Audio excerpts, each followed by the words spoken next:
York. Yeah, the Finns have a scary good offense, but they're facing the Bills. No cupcakes here. Will we see another outburst of points, or will the Bills play tough defense at home with fans who will throw snowballs even in October? Because you never know what the weather's like in Buffalo. But 2-0's, it's never friendly there. Yeah, it's very hostile. You hear a lot of things. When I was able to play there and it was snowing, and guys were throwing some packed snowballs. Those things hurt. Christian Wilkins says when it's the Bills, there's a good chance the game's gonna be a nail-biter. Definitely the last few, I feel like it's come down to it's been a 4-quarter, 60-minute game, and that's what you want. And that's what, you want the best to be brought out of you. You want the best to be brought out of your team. And, like I said, it doesn't really, on the road against a division opponent, you can't really beat that. It's going to be a fun one. And, their crowd's always into it. Their fans get into it and everything like that. And they're a good team, so they're going to bring it. We're here to talk about it, too. Game Day Uncensored with Tobin, Solana, and Omar. The pregame show for real Miami football fans. On AM 560 Sports, WQAM, FM 99.9 HD2, and always live on the free Odyssey app. Game Day Uncensored is sponsored by South Florida Lexus Dealers. Experience amazing. By Tito's Handmade Vodka. Tito's Handmade Vodka on game day? Pour me in, coach. Edmore Sawgrass Cadillac. Make sure your next Cadillac is backed by Morse at Edmore Sawgrass Cadillac. Proud partner of the Miami Dolphins. By JM Lexus. At JM Lexus, you'll always get the home team advantage. And by Williamson Automotive. Williamson is Miami. Good morning, everybody, and welcome on in. It is Game Day Uncensored here on 560 WQAM. 4 hours to get you ready for a monster matchup in the AFC East. The Miami Dolphins venturing up to Buffalo to take on the Bills and a chance to go 4-0 and get themselves a hell of a hold early in this division. Good morning to everybody out there. Tobin here with you alongside Omar Kelly and Alejandro Solana. Boys, what the hell did we watch last week? I mean, that was crazy. Woo! That was insane. 70 points? 70 burger. I feel like it's more than a burger. I feel like that was like the whole damn smorgasbord. That was like a golden corral. It was one of those Brazilian buffets. Steakhouses. Yeah, all you can eat, like a fogo de chao. Yeah. It was just always on green, though. It was always on green, just never stopped. It was insane. I can't believe what I watched last week. And the funny thing is, I don't think it was the height of what they can achieve, which is weird. I honestly felt like, the offense was humming. The defense was opportunistic. But hell, you didn't have Jalen Waddle. You didn't have Jeff Wilson. Maybe you converted that third down, that 3rd and 1 or that 4th and 1 if you had Jeff Wilson in there. And then you score on that drive too. And you allowed a special teams touchdown, 99-yard kickoff return. Can you play better, Dolphins? God. I don't know if they can play better, Solana. That was amazing. Do mediocre teams put up 70 burgers? No, right? Like, that's how I came away from that game, where if I needed a sign that this team is special, that everything is coming together, I'm not saying they're a lock to win the Super Bowl, even though if we really want to get into it, I mean, after last week, I'm down. But mediocre teams that are just okay, they don't overachieve to get you a 70 burger. Like, in order to do that, in order to make historic offensive numbers like that to go down in the record books, you have to be a special team. And that's how I came away from Sunday, saying, holy bleep, man. Like, all those expectations that we talked about, we have to rewrite them after that, in my opinion. I mean, your expectations were kind of ridiculous to begin with, but now you seem pretty smart. Yeah, now you seem pretty smart. You put up a 70 burger, and if you beat Buffalo today to start 4-0 and things look smooth, 70 burger in Buffalo. I mean, you want to talk about these Buffalonians, how miserable they would be. But I don't know about that. But you go 4-0, and some of those expectations, Omar, don't make me seem as ridiculous as they once did a couple weeks ago. I got to look at what the odds are for the Dolphins to make or win the Super Bowl right now before this game. Say less. You know it's going to change depending on what happens in this game. And if you feel comfortable about saying, even with a loss on the road at Buffalo, that I believe this team is going to make or win the Super Bowl, I think those are two different odds. You might want to place that wager if you lose. Now, if you feel like, because the odds will improve, obviously, if you lose to Buffalo. Now, if you feel like win or loss, the Dolphins are going to be playing in the Super Bowl, you still might want to place that bet because the odds are going to go down for sure. If they win today, If they win today, the buzz is going to go crazy. Yeah. It's already nuts. Everybody is kind of throwing their flowers at the Dolphins because there's so much speed. Everybody loves this team. You're putting up, ridiculous video game numbers. But I don't know if everybody loves the team. I think they're setting them up for failure. Well, if they win today, though, you're going to be the last thing that you could say is like, well, the Broncos are a complete disaster, which I agree with. They are. Yeah. But look, man, I look around this league and I see terrible teams are either taken out teams we think are good or they're in dogfights with teams that are good. We said out of that game, going into kickoff, I was like, I just want a comfortable win. I didn't think it was going to be humiliation. Like that's what that was. For them to throttle them like that. That really showed me something. I'm starting to believe that they will throttle a lot of teams at home, primarily because I think these teams they by the fourth quarter they're done. They're cooked, and especially with the style that Miami plays, where it's like speed, deep there, those cornerbacks are like, damn, I'm done. By the fourth quarter, then you've got the heat and humidity. Then you got the outside zone plays, which they're built to wear you down. And they're built physically to just absolutely run you to death. So in the fourth quarter at home, I think we're going to get a couple of comfortable wins. Now on the road, totally different scene. You got to do silent counts. You got to be all on the same page in terms of, guys can't hear the snaps on the road, especially in Buffalo. Good God. You go on silent count and it might look a little bit different. So it'll be interesting to see. I'm not making excuses for them because I do believe that this team is humming right now in terms of what they can achieve, what they can be. The talent is there.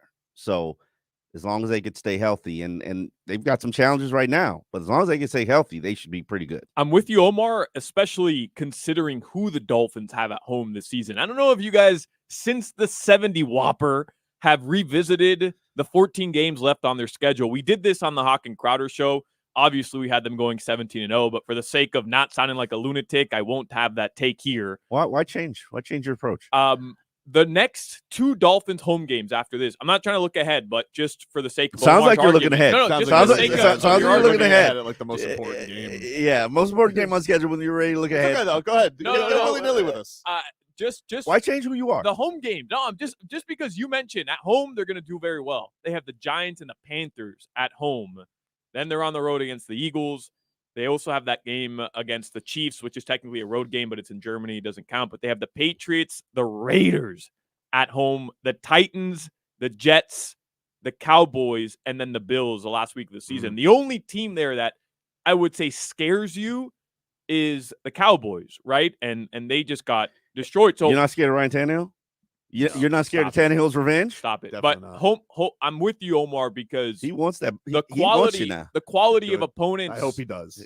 That you're playing at home is not a very quality type of list that I just read to you. I mean, some of the road games certainly. It's not, but there are some ones that are like. I think the thing that's exciting about this is like you mentioned the Eagles, you mentioned the Chiefs, you mentioned like today, like I think there are good tests to see like where this Dolphins team is at, because one of the things, and injury had part of the play in it last year with Tua, but like last year, 3-0 start, things really went off the rails. He comes back, then once again they go off the rails. Like I want to see how this team handles success. I want to see how they go in there with this idea of, hey, now it's different from last year, because last year it felt like the goal, just stick with Buffalo, stick with them, because they were embarrassing you for a couple straight years. Just killing the Dolphins. Last year, they showed they can hang. All these games went down to the wire. If they can send a warning shot to them today, that's going to speak volumes about where this team is at. Warning shot or win, because I would say last year's games were warning shots. No. When I say warning shot, I mean beat them. Like, I think that's not a warning shot. That's like a knockout punch. I don't know. I don't know if it's a knockout punch yet, but I think like at least put them on like the you map. said, people are going to build them up to like. There's going to be the haters that are like, oh, I don't know, Yeah. I don't know who they've beaten yet. Mac Jones, is it hard play? If you go up there and win, this is everybody's little darling. Everybody loves the Buffalo Bills. Yeah. If you go up there and you Do win, they? yeah, Oh, they've been my God. crowning they've been them. kissing their ass for 3 years. They've been crowning them, Omar. Kissing their ass, dude. Josh Nonstop. Allen's the next Super Bowl, the next big quarterback to win a Super Bowl. It's bound to happen. It's gonna happen. And guess what? Today on the broadcast, I don't know if you saw who's on the call on CBS, but it's the biggest Josh Allen ass kisser. It's this Tony Romo. Oh, he loves Josh Allen. Oh my God. Jim, did you see that, Jim? He loves him. Tony Romo's calling tonight. Yeah, oh, not I Harlan. love Tony Romo. What? Man. I miss Harlan. I love Tony Romo. What? I love how he predicts what's going to happen. Come on. You don't like it? No. I know he doesn't have a great batting average, but then when it happens, it's like, whoa, home run. He's literally like a fortune teller. Be like, is there somebody you care about? Speaking, it's just all vagueness. I hear what you're saying, but I love Tony Romo. Oh, and the way he cranks up the excuse machine when Josh Allen turns over the ball because he's a damn turnover machine. Wasn't Tony Romo a turnover machine too? I think that has a little something to do with it. He speaks Josh language. Mm-hmm. Listen, what I like about this team is that they're handling their successes extremely well. After Monday, there was no more talk about the 70 burger. There was focus and lock in about Buffalo. Wasn't talk about revenge. Wasn't talk about them ending our season. It was, we need to show them that we're here and that we're real and that this division goes through us. And I was just like, okay. I like that. It's true, man. The focus is just they are. And I got to give Mike McDaniel credit because he said something probably during training camp that I just thought was absolutely crazy and insane. He said, I'm very thankful for that 5-game losing streak last year because it put everything in perspective and you find out who you are through adversity and it sort of defines you. And he's like, everybody on this team, we were riding a high and then we hit a low. We were nearly out of the playoffs. And everybody on this team learned from that. Don't get too high. And after this 70-point win, after this historic performance where they should have really made history. Yeah, I know. Yeah, all three of us were just absolutely selfish. Especially against Sean Payton. SOBs who don't believe in football karma. Once Sean Payton after was like such a baby after the game too, I was like, he deserved getting that record on his head. What is he going to be? What is he going to be after somebody Just puts up take a 50-point win? I just the face, the attitude. He just deserved that record on his head. He did. I no disagreement there. No, but the Dolphins backups deserved to go get that record because your starters went up there, put on a damn show. You put your back. It's not like they were out there trying to put up the 50 or the 70 burger. Dolphins put in their backups. Hey, you know what? You don't want to get a record or put in the record books? Stop damn Chris Brooks. All right? Like, you don't want 73 on your head. You're right. Chris Brooks deserved that record. He deserves it. Tua was so happy for him. They're literally just doing the most. It's like Madden, the first playbook on Madden, just handing it off to Chris Brooks. Like there's no more zone read anymore. They're just doing the most simple NFL playbook to run out the damn clock, and the Broncos couldn't stop it. And you feel bad for them? Hell no. Let Jason Sanders kick that damn field goal. Oh, you're a Jason Sanders fan now all of a sudden. That was the only thing. Yeah. Honest with you, You're a little bit nervous Yeah, there. he right? misses that. I'm gonna be honest with that. Actually, when he was looking it down, I was like, oh, he could blow this, but but he was perfect on extra points. 10 of 10. That's impressive, bro. Look at you guys. Clap it up for you Hey. in terms of praising Jason Sanders. We're trying. Do you think that Yeah. went into it, by the way, with McDaniel, where he's like, No. Sanders just got a nice little ego boost, 10 out of 10. Can't rule it out. Are we Can you really imagine if Jason Sanders was a guy who like set an NFL franchise record? My issue with that game, and I know we're going to talk about it a little bit later. I wanted them to be in the history books. I wanted them to Canton request something Yeah. to go into the Hall of Fame. And what would it have been? Would it have been the Jason Sanders ball? Would it have been Jason Sanders' shoe if he would have kicked the field goal? Would it have been Mike McDaniel's play call sheet? Like something. And I just feel so bad that Hall of Fame didn't call this week. Would have been Mike McDaniel's vape from the sideline that he has in his stop pocket. that. He say stop vaping. This is ground zero for Vapegate back in Buffalo. Yes, we sir. have lots to break down with this game. Gameday Uncensored. Stream it live on YouTube and Twitch, also Miami 560 WQM, and on the Odyssey app. Back with more after this. Game Day Uncensored on AM 560 Sports, WQA.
M560 Sports, WQAM, FM 99.9 HD2, and always live on the free Odyssey app. Sponsored by South Florida Lexus dealers, Tito's Handmade Vodka, Edmore Sawgrass Cadillac, JM Lexus, and Williamson Automotive. All right, welcome back into Game Day Uncensored here on 560 WQAM. Tobin here with you alongside Omar Kelly and Alejandro Solana, taking you all the way up until the Miami Dolphins Week 4 matchup against the Buffalo Bills on the road. Week 4 is about to continue this Sunday from London as we got the Jaguars and Falcons across the pond. Boy, that's a crappy game to watch. Yeah, I'm not. Jaguars have not looked good. They got handled last week by Houston. You want to talk about an embarrassment? Did you see that kickoff return they gave up or that punt return they gave up? No, I'm not shaming anybody for punt or kickoff returns that you gave up because if last I checked, Dolphin gave up. Listen, 9-yarder. They didn't give it up to a fullback. At least a fullback returned it. That was woof. That was a tough watch for Jacksonville, but they will take on Atlanta coming up in about 7 minutes or so. Miami Dolphins, of course, coming up at 1 o'clock from Orchard Park. And let's get to our keys to the game, which is brought to us by Edmore Sawgrass Chevrolet as your lease return headquarters. Click EdmoreSawgrassChevrolet.com and see how you're backed by Morse when it comes to returning your lease. Ed Morse is a proud partner of the Miami Dolphins. Here's what we know today going into this. No Jalen Phillips again today, Omar. He's out again. Yes, with an oblique injury this time. It's not great. Back. No, I think the oblique is connected to the back somehow. Something's going on with the little torso here.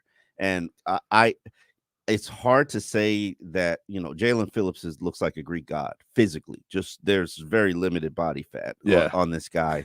I think it makes sense to shelve him, not just this week. If we checked our last oblique injury, Jalen Waddle was out 3 weeks. Oh, that's right.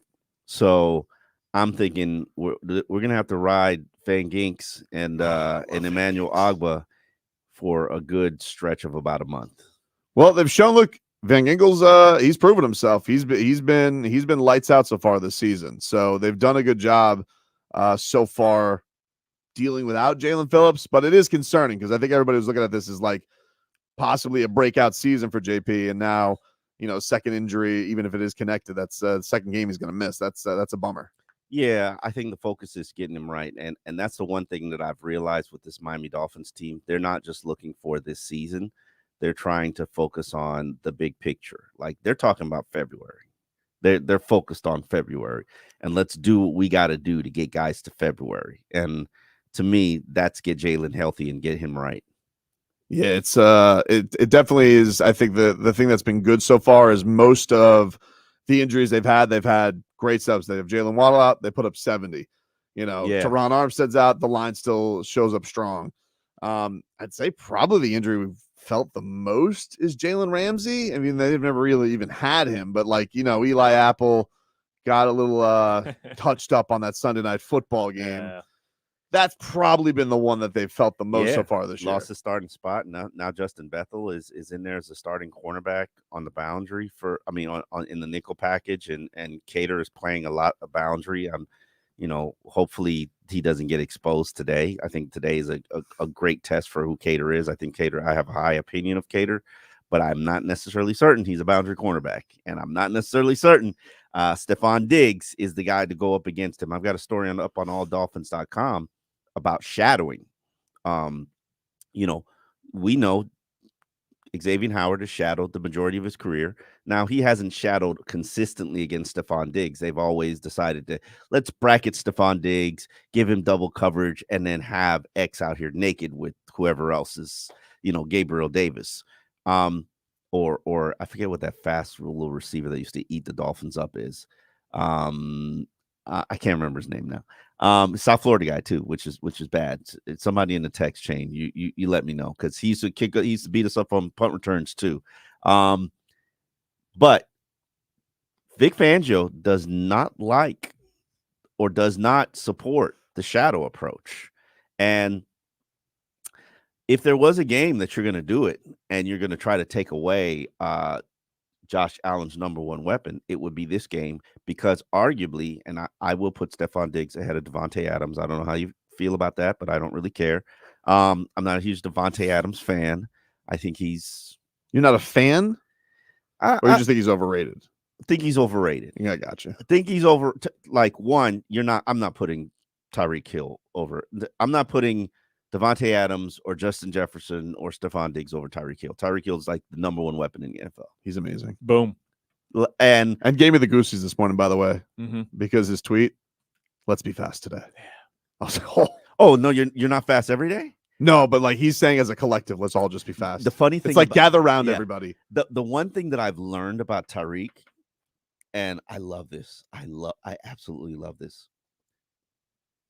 Tyreek is obsessed with being challenged, and he's obsessed with if you make anything a competition. I love those type of players. If you make anything a competition, oh, you're gonna get the best out of Tyreek. I think Mike McDaniel is going to him every day and saying, Devon Echan is now the fastest player in the NFL. What do you have to say about that, Tyreek? He's been clocked faster than you this season. What do you have to say about that, Tyreek? Because they somehow during the week they adjusted the fastest times in the NFL, and Devon Achane is now the fastest player in the NFL. Wait. So when they put up that list, you're Yeah. telling me he's taken the crown from Tyreek Hill? Yes, he's taken it somehow, some way. He has taken the crown from Tyreek Hill I think that and has the fastest 40 time. that feels like McDaniel made a call. Yeah, I think McDaniel made a call as well. And challenge accepted.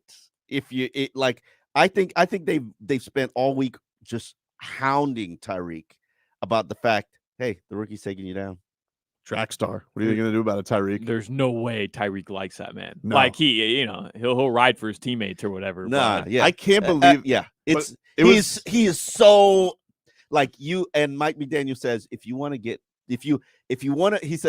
make Tyreek turn into the cheetah, make it a competition. Let me ask you this, just a clarification on this. It's not A-Chain anymore. Achan. No, isn't it Achan? Achan. It's Okay. A-Chan. Yeah. He just decided this week, or he's just not been telling people. Like, what happened here? He had been so used to hearing it said wrong that when we asked him, and we did ask him as a media contingent, because that's how we got the apostrophe in his first name. How do you say and spell your name? We asked people with questionable names and questionable sayings how to do it. And he pronounced it wrong to the media. And so we're like, all right. I'm always fascinated by this. Like, why this is like always a reveal, like after like a significant amount. I'm actually happy he's getting to it this quickly. Yeah. He's like, you know what? The nation's going to be talking about me today. I mean, this week. Let me tell you how to say my name. I checked the pronunciation guide from the Dolphins website and how they have it listed. And how he says it. Yes. You're right. It was A-Chain. Like it was I'll there. call him whatever he wants. A-Chain. I was like, I saw that they're like, oh, no, that's not how you say it anymore. I'm like, huh? What do you mean? It's kind of a flex though, right? Like you put up a 70 burger as a team and you're the rookie nobody's heard of. You get your first opportunity and you do that, 4 touchdowns. Amazing. And you come out, you're like, hey, how about you guys pronounce my name right? Mother bleepers. It is a tremendous flex. Very confusing to us all. But I understand. Somehow, some way, his mother or father or grandmother said, son, why you got everybody pronouncing our last name wrong? And you're like, huh? That's generally how these corrections happen. I mean, we still call Patrick Surtain. Well, which one is it now? It's Surtain. I don't know. It's Patrick Surtain. So this wasn't like a Mike Stanton, Giancarlo Stanton thing where one day Mike Stanton's like, hey, I'm sophisticated now. You're going to call me Giancarlo Stanton. Yeah, I remember that. Like, okay, Mike. He earned it, though. I mean, he did go and win an MVP. He did. Yeah. You know, he did. Oh, he did it. He flexed it too? He flexed. Well, no, he was just Mike. He's like, by the way, I'm going to be Giancarlo now. And then he was actually really good. You know, it's like sometimes if you're going to do a name change, you should at least, perform, I think. Like, it's like, to let people know. So I think for Devon Achane, I get that right? Yeah. I don't know. I don't know idea. Achane. At least he's doing it off of a rookie of the week performance. Yeah. It was, I mean, he is Isaiah McKenzie is the wide receiver that used to just absolutely destroy the Dolphins. Let's hear a little bit from Vic Fangio. Fangs has got his thoughts on what he's got up against with Josh Allen this week. Yeah, he's a handful to play against. I don't think there's any one way to play him. You know, that's kind of the definition of a great quarterback. There is no one way to play him, or everybody would do it. And he's tough to handle, you know, and you always got to defend two plays, you know, the play they call in the huddle and the play he can create on the run. And they utilize the RPO game too, which he's good at. So he's a tough assignment. He's a moose. He's very hard to bring down on Omar. Had a terrible week one after this whole offseason of saying, I don't know if I'm going to play the same. I don't know what the hell that was on Monday Night Football. They basically gave the Jets the game. They've been lights out these last couple of weeks. He's looked like the guy who was an MVP candidate the last couple of years. The Bills have looked overwhelming. No, not as overwhelming as 70 points, but they've looked very good against the Raiders and Commanders. Who have they played? Raiders and Commanders. Again, who have they played? Dude, did you see 9 sacks last week? Whew, that was crazy. They got a good defensive line. Yeah. And that's what I'm scared of. That's the unit for the game for me. It's kind of like watching the Chiefs this year, right? Where you're expecting the offense to put up stupid numbers and win you games because it's Patrick Mahomes, it's Josh Allen with the Buffalo Bills. But really, defensively is where both those teams have kind of surprised people, because the Chiefs are winning games. That game against the Jaguars, like, they won that game because of the defense. The offense didn't do anything. And I mean, Josh Allen, it's not like he's been a bum since week one, but really their defense has like turned a lot of heads, putting them in the right spots, creating turnovers. What you mean to say is he hasn't been Tua. That's what you mean to say. He hasn't been Tua. Man, Nobody's been Tua. I love this Omar, man. I do coming too. off a 70 burger. I mean, Omar is more cocky Dolphin than you and I, Tobin. That's crazy. It's hard not to be impressed, man. It's hard not to be impressed with what you're seeing every week. Looks like just the greatest show in the NFL. It is. It's so much fun. Everybody's having fun right now. And you have this matchup coming up that feels like, you know, revenge game, statement game, whatever you want to, you know, describe this as. It's going to be it has a monster significance going into this one. It's the game of the week in the NFL. No doubt. No doubt. Everyone wants to see this game. They wish they could flex it. I think I think I saw Barry Jackson say, like, people were like, other markets were like calling up CBS to be like, hey, please give us this game. Markets with like legitimate football teams were like, no, we don't want to watch our team. Please. Obviously, Green Bay already played, but most of Wisconsin was like, hey, give us Josh Allen, Tua Tagovailoa. Don't give us Justin Fields. Please don't give us Justin Fields. We'll take a quick break here on Game Day Uncensored. More to dive into from the rest of this matchup coming on up. Back with more after this. Text WQAM on the Kendall Toyota text line at 305-567.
560 Sports, WQAM, FM 99.9 HD2, and always live on the free Odyssey app. Sponsored by South Florida Lexus dealers, Tito's Handmade Vodka, Edmore Sawgrass Cadillac, JM Lexus, and Williamson Automotive.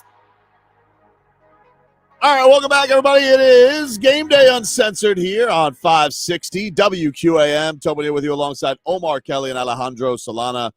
Trevor Harris producing this program here today on this Sunday morning. We have action across the pond right now. Jaguars just punting on their first possession, and Shocker. the Falcons have the ball back as we have that game underway right now. 0-0 early goings for that game right now. But yes, not a shocker. The Jaguars have not been very impressive so far this season. After winning a playoff game last year, it has not been a great start for them. It has been a great start for your Miami Dolphins. You're seeing it on all the pregame coverage right now. They were just showing Tyreek Hill highlights. They were showing the celebration. I love the fact that this has become a thing that they are doing Fridays. They're just predicting celebrations now. They're planning touchdown I love that. celebrations. I love that so much. And they've been doing it for quite a while. I like this. And Mike McDaniel says he puts up the celebrations on and game review film reviews them. As they should. As they should. I think did I see Raheem Mostert this week? He was mad at Devon Achane because he's not celebrating. He needs a thing. He needs a thing if he's going to keep doing this. If you're going to keep scoring touchdowns, you need to have a celebration. Right. He's got the surfing thing. Yeah.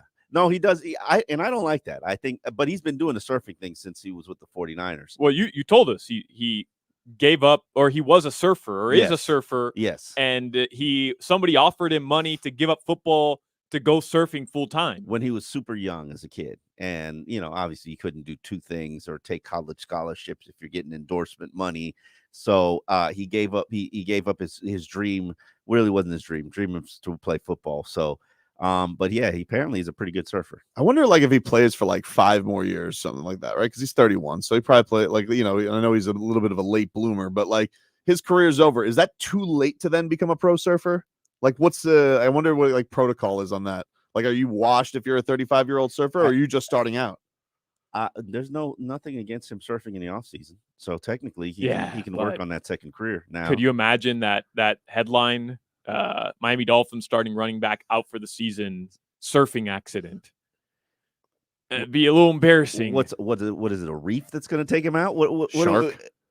Okay. Shark? Right. I could live with that. Even though that's kind of badass though. Listen, that comeback story from a shark attack from Raheem Mostert. That is true. We're writing the story. I feel like he'd outswim the shark at this point. He's so fast.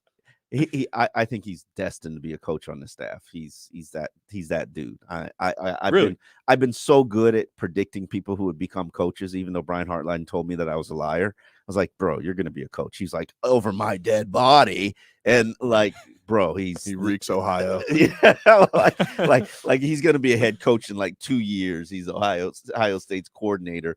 And I joke with him all the time. I said, I told you we're gonna do this, and he's like, you're right. And Raheem is destined to be a coach. Last week was a lot of fun. I agree with you. We talked a little bit about this in the opener, but the Dolphins should have gone for that record. This was Tua afterwards.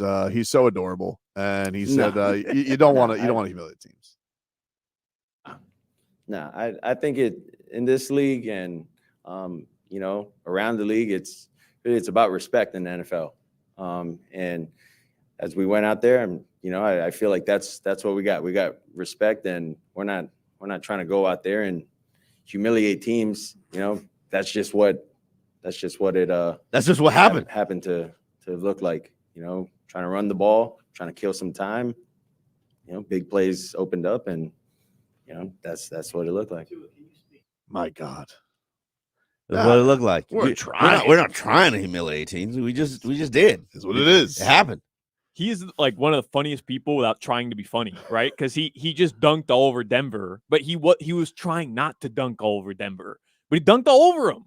Yeah, just humiliated them without trying to humiliate them. It's trying to be overly respectful is more disrespectful.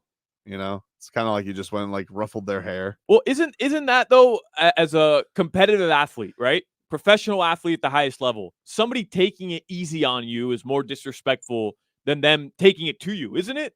I mean, that's how I would feel. Oh, you're not going to go for the record. You're going to kneel the ball out of respect. Nah, I think they didn't want to be infamous. That's good. That game is going to be. I mean, it is a reality check moment for you as an organization, as a head coach. I'm surprised Vance Joseph kept his job that week. I was too, actually. It felt like a game somebody had to pay for. Yeah, somebody had to be fired for that game. But here they are. Aren't they taking on the Bears this week? Don't they have an 0-3 matchup? Yeah, Jesus. they do. Listen, that's a game someone's getting fired after this week. I told you why. The Wisconsiners, they don't want Green Bay. I'm sorry, they don't want Denver, Chicago. I can't blame them. They want Romo, and they want Nance, and they want to watch Tua and Josh Allen today. I don't even think Chicago wants that game. I think they'd be like, nah, that's all right. We don't really. We've seen enough. We've seen enough.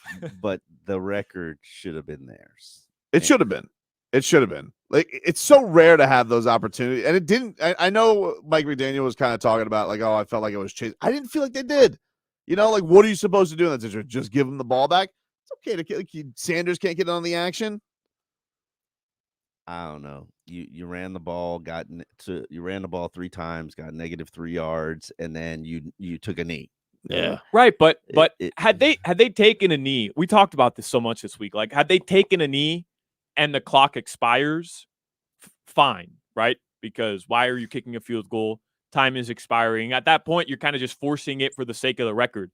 But they had to turn the ball over in order for the game to end. They had to give them the ball back. Right. And if that's the case, well, why are you going to turn the ball over? Kick the damn field goal.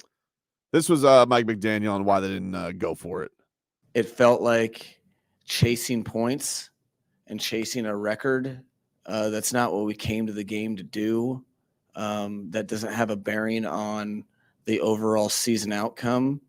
I saw it as, in that 10 times out of 10, you concede and kneel down in those situations because there was a attainable record that was cool, but the message that I thought it would send wasn't really in line with how I view things.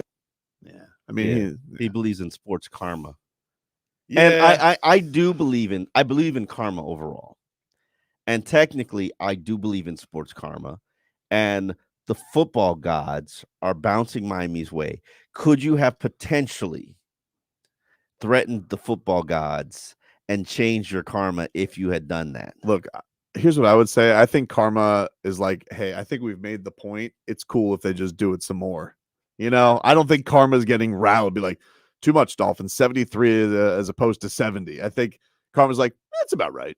That's what I would think. I don't think you're gonna upset the karma God's tree, wherever karma comes from. I don't think that you're a karma atheist. I don't think it's one of those things. I just don't know. I just unearthed the fact that you're a karma atheist. I'm not a karma atheist. What I'm saying though is I don't think karma distinguishes the difference between going for a record and you putting up 70. It's like, it's already embarrassing. Like, hold on. You said, so basically it was embarrassing enough. I think it would have got just a little more embarrassing if it would have been historic. Such a cool. First of all, wouldn't it be like, football? It's funny because football doesn't have a ton of records. I feel like I'm always going to know now. Like the Dolphins could have had the record 72. They could have had it, and they could have had it at 73. You know what, man? Somebody makes such a great point on the comments here, bro. How about Sean Payton's karma? Exactly. This dude's out here taking shots at Nathaniel Hackett, shot after shot, unwarranted. There is no coach in the NFL that's going to turn his nose up at Mike McDaniel. Look at that guy. He's the guy who kicked a field goal on Sean Payton. Like, Sean Payton is a jerk to everybody. I know. Sean Payton just eviscerated the guy who was there before him. When you don't do that in the NFL, if anything, that was the karma right there. The Dolphins were doing a solid. That's why you got a 50 burger put on you. To Nathaniel Hackett. Yeah. I agree. They were representing their AFC East rival. They're like, don't talk about our rival offensive coordinator like that. And our offensive line coach is on this staff. That's right. He ran for 350 yards. His unit ran for 350 yards on you. Just mowed everybody down. This Butch Berry and this offensive line. Yeah, Butch, he didn't play into the whole, did it feel good to put 70 on Sean Payton? Listen, I'm on to the next. I'm focused on Buffalo. Good for him. He keeps that for the quiet moments, but it felt good. Oh, it felt good for him. How could it not? And man, the way they're running this football, Yeah. holy crap! I mean, Didn't like, I tell you? woof. Didn't I tell you when you run the ball and you're consistent with your run game and you can balance out what you do offensively, it's beautiful, magnificent. It really is crazy, right? Like how balanced that offense looks. All the pre-snap stuff is incredible, but even just like the very simple plays. I know zone reads go into it, the RPOs, like there's so much going on. Mhm. But even just like the simple play on 1st and 10 when they hand it off to Mostert, Yeah. he's getting those 6-7 yards. What's- Like every time the Dolphins have the ball, they're able to just move the chains, move the chains, move the chains, move the chains. I don't see 3 and outs anymore. Yeah. Like, can you imagine that? It's wild. They have to have a bad play for a 3 and out. And even when they do have a penalty, Tua can recover from that. Every time. He's such an efficient quarterback, and it's majestic to see. This is what he was really designed for and designed to do. And the beauty of their offense is they can have every play looks similar, and they can have 3 plays out of the same play. And these are base plays. Yeah. And These are base packages. 3 different targets for each one. Yeah. And you know what I mean? Like same exact package that they're coming out with or same formation that they're coming out in, but 3 different guys are going to end up with the ball on consecutive plays. And really it's the evolution of the RPO. It's like RPO marries West Coast offense, marries outside zone. So it's created such a beautiful offspring. Mike McDaniel is a Mike Shanahan protege. And I've always felt like Mike McDaniel's, say whatever you want about him, but he's got the best offense that I've ever seen in football history. That's the offense that I've always preferred because of the running style. If you look at who Denver was and who they morphed into throughout the years, it's the Rams, it's the Chargers, it's the Dolphins, it's the 49ers now. It was Atlanta when Atlanta made it to the Super Bowl. It's a majestic, beautiful thing to watch this offense and to see it graduate and grow into what it is now. And now the ugly duckling of that whole tree, which is Mike McDaniel, he is the revolutionary guy. The guy who had to say, you know what, I'm going to go specialize in the run game because all these other geniuses here, they're smarter than me. They're better than me.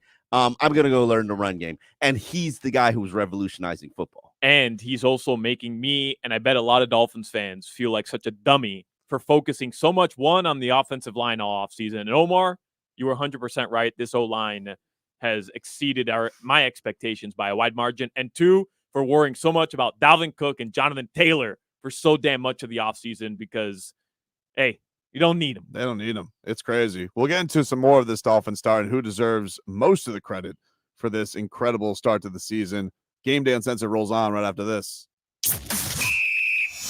You're listening to the exclusive home of Miami Hurricanes football.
70 points last week. 70.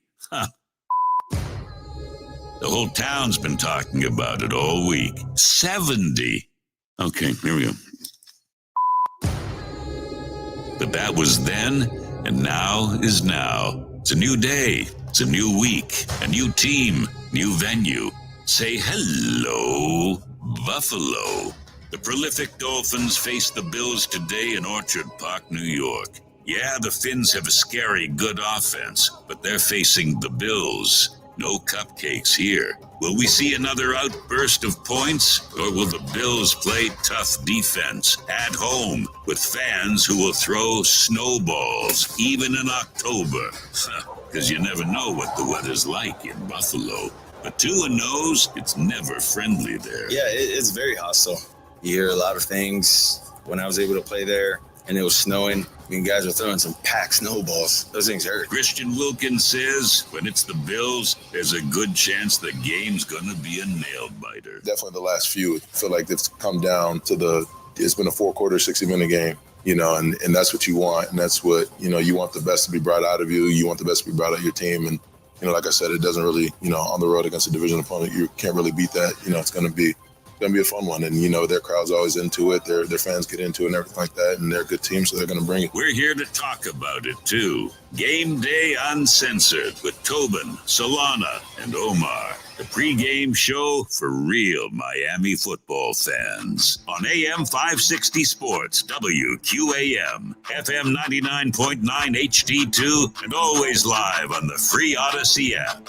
Game Day Uncensored is sponsored by South Florida Lexus Dealers. Experience amazing by Tito's Handmade Vodka. Tito's Handmade Vodka on game day. Pour me in, coach. Edmore Sawgrass Cadillac. Make sure your next Cadillac is backed by Morse at Edmore Sawgrass Cadillac. Proud partner of the Miami Dolphins. By JM Lexus. At JM Lexus, you'll always get the home team advantage. And by Williamson Automotive. Williamson is Miami. Welcome back, everybody. Game Day Uncensored, hour 2 of our pregame coverage, getting you ready for the Finns' Week 4 matchup against the Buffalo Bills. Let's be fast today. That is such a Goosey's tweet from Tyreek Hill. I love that. Doesn't have to say anything else, right? Doesn't have to say anything else. If it's not a sign in the locker room, it should be. It should be. And Josh Allen sees that, Bills defense sees that, and they're like, damn. Yeah. Damn, they're coming. I gotta tell you, I was listening to Sean McDermott this week. He sounds a little shook. I don't know if he's blowing smoke up their butt or what, but he sounds a little shook going into this thing. He's like, I got to bring in some Usain Bolt. Shook McDermott? He sounds flustered. I mean, I don't know how you're not watching that thing. When you see the Dolphins, they don't look like they have a weakness, and they're faster than everybody. He's got to think to himself. You just said they don't look like they have a weakness. I guess offensively. Offensively. Yeah, okay. Yeah, from his standpoint. I mean, look, I'm sure it could be center. Could be center. I guess that's probably the biggest thing is like we got to see. We've been raving about the O-line the entire time. I guess this is by far I would say their biggest test. Biggest test so far. I think the Eagles will be probably the biggest test of the season. But yeah, this Bills defense, their front line. What's interesting about the Bills is they like to and want to play in their nickel package, even when the Dolphins are in their base package of one tight end and one fullback, and that's got to be a little bit intimidating to Miami, just because they're going to be able to have the speed to hang with you and cover you. The question is, can you run on that defense? Because I think the key to the Miami's game would be to run the ball efficiently and to force the Bills out of their base package. They're also not going to have Poyer today. It looks like they're going to have, what is his name? The safety that nearly died. DeMar Hamlin. DeMar Hamlin. Looks like DeMar Hamlin is either going to start the game or be active for this game. Yeah. For the first game of the season since, the situation that happened to him at the end of the season. And so we could be facing another secondary because Denver last week didn't have Simmons out there. And as you saw what happened, and was breakdown after breakdown, miscommunication after miscommunication. So this is Miami's chance to kind of force the issue and play the way that they want to play. I don't think there's anybody who's going to offensively get them out of their game. But I will say this. The defense has a chance. The defensive line has a chance to beat up Miami's offensive line. They have a chance. That's definitely the thing I'm looking out for in this so far.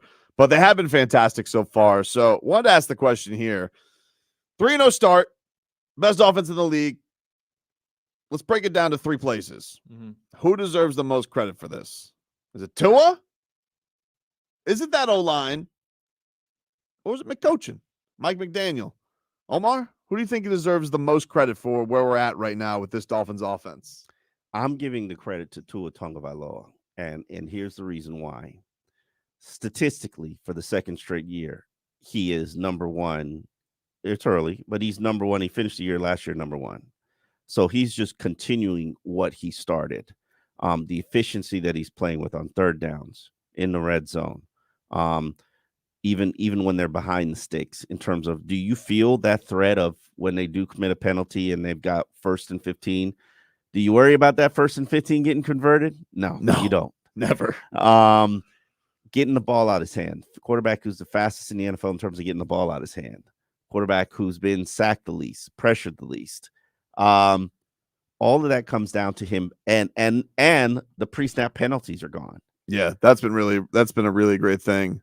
But the thing with him getting the ball out, he's had these coaches flustered after the game because they are trying to get after him, and you can just tell they're just like, no, we can't get to him. Here's the thing about what Tua is doing, and I've said this before previously. Back when he was at Alabama, Tua became the poster boy for how to run an RPO offense. I mean, there are college cut-up tapes that distributed to the NFL, just like the spread offense took over college football and made its way to the NFL. The RPO offense took over high school football and has made its way to the NFL. And Tua is basically the tutorial of how to run an RPO offense. And in an RPO offense, basically the quarterback reads one player. He reads one player, and that player determines what he does with the ball. And Tua is so good at it. It's like at the snap of a finger, one step by that player determines to him where he's throwing the ball. And you can't stop it with his accuracy and his just how quick he is, how quick he is on the trigger. And as you know, Tua doesn't throw to open receivers. Tua throws to spots where he expects his receivers to be in. There's no way to stop it if he's humming. Yeah, I saw that hater Michael Lombardi this week try and throw water on that. I mean, he really annoys me. The only good thing he did was draft Leroy Horde. That's it. That's it. Everything else, every time he opens his mouth, I'm just annoyed. Like, how are you going to hate on a 70-point performance? I'm flabbergasted. What'd he say? I didn't even see what he said. Oh, he goes on this whole thread. He goes, the Dolphins aren't 70 points good, which is a ridiculous thing to say after they just did it. And then he's just like, Tua's throwing to wide open guys. I'm just like, that's ridiculous. Right, you are. That is ridiculous. Well, I mean, what a wet fart in church that was. If you watch the first drive, okay, fine. It is kind of crazy on the first drive that the Dolphins have of the game. Tyreek Hill's wide open. There's nobody within 30 yards of him. Because he's Tyreek Hill. Who cares? Right. He's on his team. It's not like he runs out of Tyreek Hill bullets. Tyreek Hill's on his team. It's not his fault. On a play that Tyreek apologized to Tua for running the wrong route on the touchdown play. And Tua's like, it's fine, bro. I'll find you. Yeah. Yeah. Oh, everybody's okay. I'm sorry. It looks like a great play now. Yeah. But he's like, I ran the wrong route. He was too worried about running into the stands to celebrate with the fans. It's not like those fans. We're going to celebrate over there. All right. So you're giving it to Tua. Absolutely. Number one reason for success. Solana? I'll take the O-line. I like the O-line. Gentlemen, coming into the season, and I like what Omar said. He's right, by the way. Everything Omar said is correct, right? But coming into the season, what was the biggest concern, question mark for the team's success and for everything Omar just mentioned? All the passing, all the offense, all the running, plus the overall McDaniel experience. What was it? Tua Tagovailoa's health, right? Yep. If he stays healthy, so is the phrase uttered by everybody everywhere when talking about the Dolphins. If Tua stays healthy, then this Dolphins team has a chance to be legit. And who is most responsible for keeping Tua Tagovailoa upright and off his ass and off his head? Most importantly, it's the big boys up front, all right? And, bro, they have exceeded everybody's expectations. McDaniel, run game guru, Omar preached it all preseason, the importance of being able to establish a run game. We know Tua gets the ball out in a hurry, but we know that pocket is important. And who's been ripping defenses apart It's been the offensive line. It's been Teron Armstead, even though he missed the first 2 games, which is crazy enough. You got Kendall Lamb in there. It's been Isaiah Wynn. It hasn't been Liam Eichenberg, thank the Lord. It's been Connor Williams when he can get the damn snap correct. And it's been Austin Jackson, who's finally having a great season. And obviously, I don't want to forget about Robert Hunt because the dude is just crushing skulls out there. Those dudes have surprised everybody. They've exceeded everybody's expectations. I feel like a fool for doubting them all offseason and into the preseason even. And again, they're doing this without Teron Armstead for 2 games. We want an apology from you. Yeah, no. I'm an idiot. I'm an idiot. You representing the O-line? Yeah, You're bringing this back. Hold on. I have represented the O-line for 15 years of my career. That's my favorite unit. Everybody knows it. I used to hang in the O-line area of the offense of the locker room. At one point in Davie, I used to sit in the O-line area because they allowed me to sit. When it was the velvet rope area where the O-line wouldn't let any media members in, I like that. I could go in whenever I wanted to because I was a brother. Will you bring his apology back to Liam Eichenberg? No, we can't apologize to Liam. Liam hasn't proven it yet. I just took a shot at him. Here, actually, so. Liam does not. I'm not gonna lie. When I saw he was out there, I was nervous this past week. I was like, the complexity of this offense, the way that they get everybody out into space, doesn't work if the big boys up front aren't committed to getting out and blocking ahead as well. And I've marveled at seeing how these guys are just bullying defenses over the past 3 weeks. Now, to this me, is going to be a great test. It is. If but, they can bully Buffalo, they can bully everybody. But the question wasn't week 4. It was through the first 3 weeks, who's been most responsible? And in my opinion, it's easily the offensive line because the 70 burger doesn't happen without the offensive line playing at this level. And they've done it. And by the way, it's the one group that everybody criticized all offseason, other than Omar Kelly. But I know I did, and I know most people did. They were skeptical. They doubted him. And when Teron Armstead had that injury, I was like, hey, first 4 weeks, this is not going to go well. even with him lying to us with those videos, like, oh, I'm putting weight on my foot. See? Yeah. Come on. Right after that video, like I shot you a video of him on crutches. How did you not believe that? How did you not know he was a fraud on that? So why did he do that? I don't understand why he felt the need to lie to us like that. Very strange. He didn't want his. I think he was also lying to himself. Maybe. Yeah. Yeah. But yeah, he shot the video and then came out on crutches, and we produced the video of him on crutches, and you guys are like, oh, he'll be fine. We'll take a quick break. I'll give you my reason. I'm taking McCoachin, but we got to take a break here on Game Day Uncensored. We'll roll on after this. We're streaming live on YouTube and Twitch, the channel Miami 560 WQAM, and on the Odyssey app. Back with more after this. You're listening to the exclusive home of Miami Hurricanes football.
All right, welcome back, everybody. It is Game Day Uncensored here on 560 WQAM. Tobin here with you alongside Omar Kelly and Alejandro Solana. We were just watching during the break. Former Hurricane David Njoku, tight end for the Browns. He is questionable to play today because apparently he's got burns on his arm and face. He came into the stadium today with a full mask over his face, and they're saying he's got difficulty putting on his helmet right now without pain. So that's pretty scary. I don't know what the hell. I don't have many details on it right now. Had the accident while lighting a fire pit. Oh man, those fire pits they're dangerous. Jeez. I mean, we have no use for them here. Lighting a fire pit? Yeah, man. Lighting a fire pit. The flesh is weak. See you tomorrow, dog pound. That's rough. Oh, what was he doing? Like some s'mores before the game? It is. I mean, it might be cold in Cleveland already. You know, want to get a little roasted. That's crazy though. Facial burns. Whew. That's pretty wild. Well, we wish him the best, man. Hopefully, that's he can recover at some point. 10 catches for 92 yards so far this season, and he's one of my favorite tight ends. I always wanted him to be here with the Dolphins, but Durham Smythe. Durham Smythe, though, baby. Durham Smythe. All right, so we were talking about most credit deserved for this 3-0 run. Omar, he gives it to Tua. Solana, he gives it to the O-line. I'm giving it to Mike McDaniel. This man is a mad genius, okay? I'm in love with him more and more every week. You know how much I got the goosies last week? Because it's not only like he's just a genius, but now he's got command. Because he was just like, it doesn't matter what anybody else thinks. It's about our standard. I was like, that's the first time with him. I'm like, wow, this guy's got he's got everybody on point. It's all just like he's got it a week to week thing. So he structured it in the right place. But man, you talked about this in the beginning of the season, Omar, how they need to be more balanced. It's one thing to say it, but it's another thing to do it. And they have looked. I think you have these teams flustered right now on where they're coming with. They're overwhelmed with speed. What he has in that backfield is crazy. Raheem Mostert's his guy. And I just think that he seems like he's in another flow state right now when it comes to calling a game, how he has this team going, not to mention just the relationship he has with Tua overall. Like, the much of last year was the rebuild of the confidence and all that type of stuff. But those two are just so harmonious right now, being on the same page together, and just having that experience under his belt of leading an organization. I think like last year it was like maybe it was just leading Tua and just leading and trying to take care of that. And it's understandably that was a big project, but now it feels like he's just got everybody buying in on the same level. He knows how to tweak and push the right buttons and go from what needs a little bit more here, what needs a little bit more there. I've just been very impressed with him. And as you mentioned, the pre-snap penalties being eradicated so far this season has also been very impressive. So it feels like he really takes all those things that he needed to the team to improve upon to heart, and they've seemed to be tightened up. If you look at what he's done in the offseason, the things that he's addressed, committed to the run, fired a fraudulent defensive coordinator, replaced him with Vic Fangio. I said committed to the run again. Double it down. It should be address the pre-snap penalties, getting play calls in faster, and really it's about that was a big one too. And really it's about taking this offense to the next level. How could you take this offense to the next level, and how could you take the team to the next level? Well, they've done everything that you would have made a to-do list in the offseason, and they've done it efficiently in the first month of the season. Now, I will say this, and this is where I will issue probably my biggest apology to the Dolphins. From a depth standpoint, I hated it. I thought it was horrendous. I did not think that this team had enough depth to withstand injuries. Well, look at what they've accomplished in the first 3 games of the season and carrying over to today. Okay, you play without your number 2 back. No problem. We're deep at that position. Yep. In Jeff Wilson. Okay, you have to play games without Jalen Waddle. No fear. We'll just elevate Robbie Chosen up to the 53-man roster, put him in Waddle's position, and have put up 70 points in the NFL. Okay, you have to play without Teron Armstead. Well, we've got this guy who was kind of a pleasant surprise in Lamb, and he's really held it down from an offensive standpoint. Jalen Phillips suffers an injury. If you forget about this guy Andrew Van Ginkel, which Vic Fangio basically just begged to come back to Miami Dolphins for a special team salary, and he accepted it. Instead of going and signing with the Patriots. Love Van Ginkel. You have to Makes play him even better. Makes him even more of a legend. Great hair, man. Great hair. Fangs new. Turn down Belichick. Fangs new.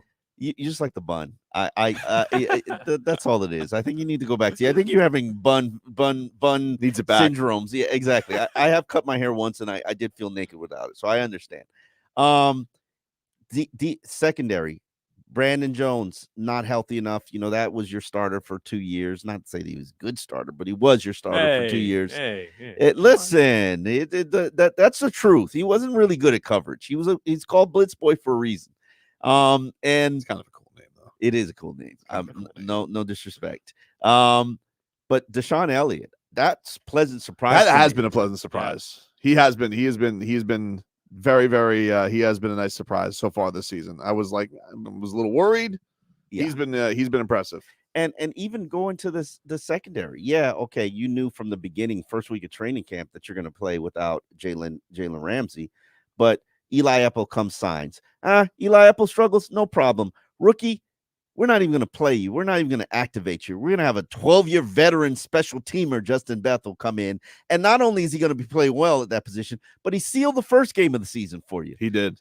So, okay. He's also been Blitz Boy.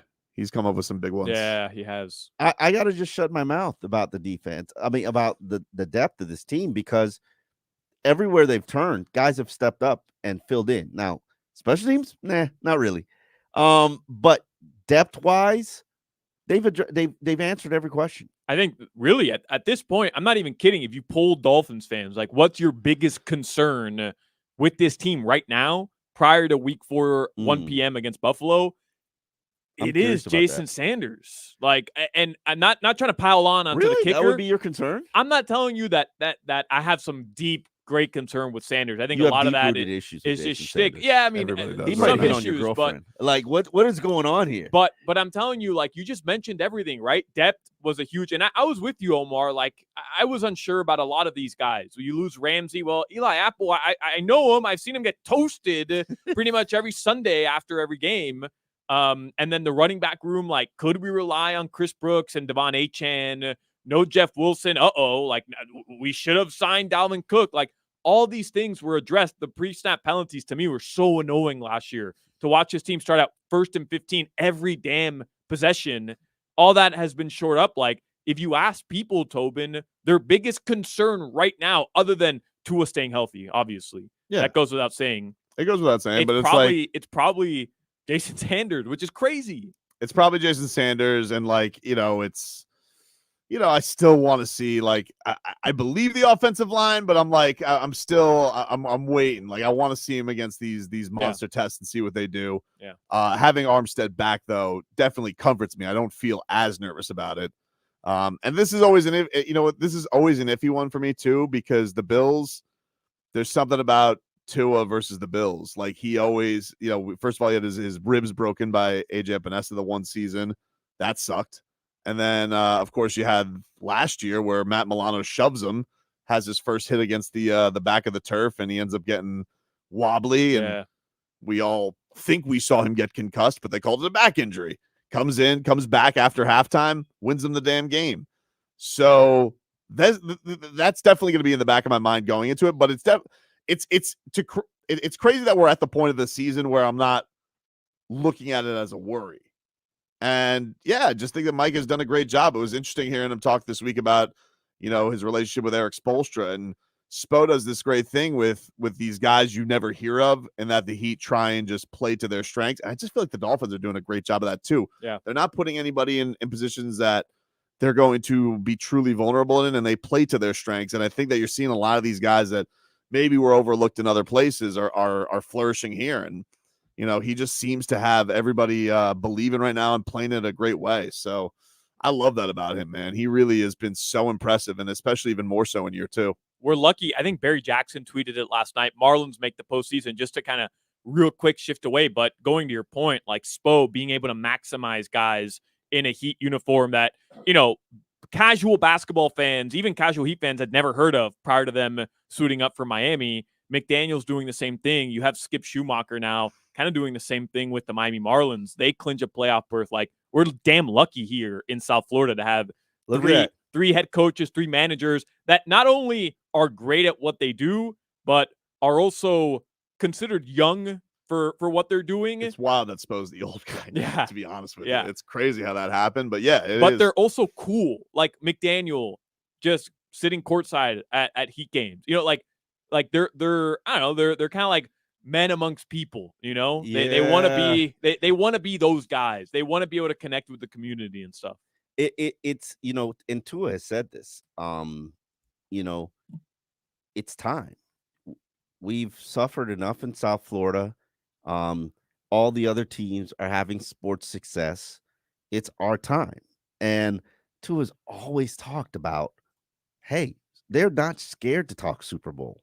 They're not scared. They are not. They don't care about the regular season. They're like, we're focused on winning our division, getting home field advantage in the playoffs so that we can get to our ultimate destination, which is Vegas. Yeah. And I initially was like, what is this crazy talk? I've covered the Dolphins for 15 years. How dare you say Super Bowl? Do you not know what part of this organization you're a Dolphins player? Like, what are you doing? It's been a culture shift where they're like, yeah, no, we're good. We know we're good, and we'll see you in February. It's funny too, because you think back, even 20 years, the last time the Marlins fully made the playoffs in a full season, it's still been that plus more since the Dolphins have won a playoff game. So to get to crazy, man. So to get to that level, if they are able to do something that hasn't been done in 23 years, is insane. And so, but I love it. I love the fact that they take that responsibility. I think they know how passionate this fan base is and how much they're dying for it. Because everybody else has kind of given you that run so far in town. And this is the team that people have cared about the longest down here. The most. Yeah, and the most, and has been passed down from – it's the only team that's been passed down from generation to generation. I'm a Marlins. I'm a Heat fan. I can just start passing that down to my kids. I'm 36. So, like, Dolphins, that's the one that's like, your grandfather rooted for this team. My grandfather had success. Yeah. And He so saw a championship when Shula. there was, before we had this 20-year drought, which made us the kind of second worst team in the NFL behind the Lions in terms of franchise.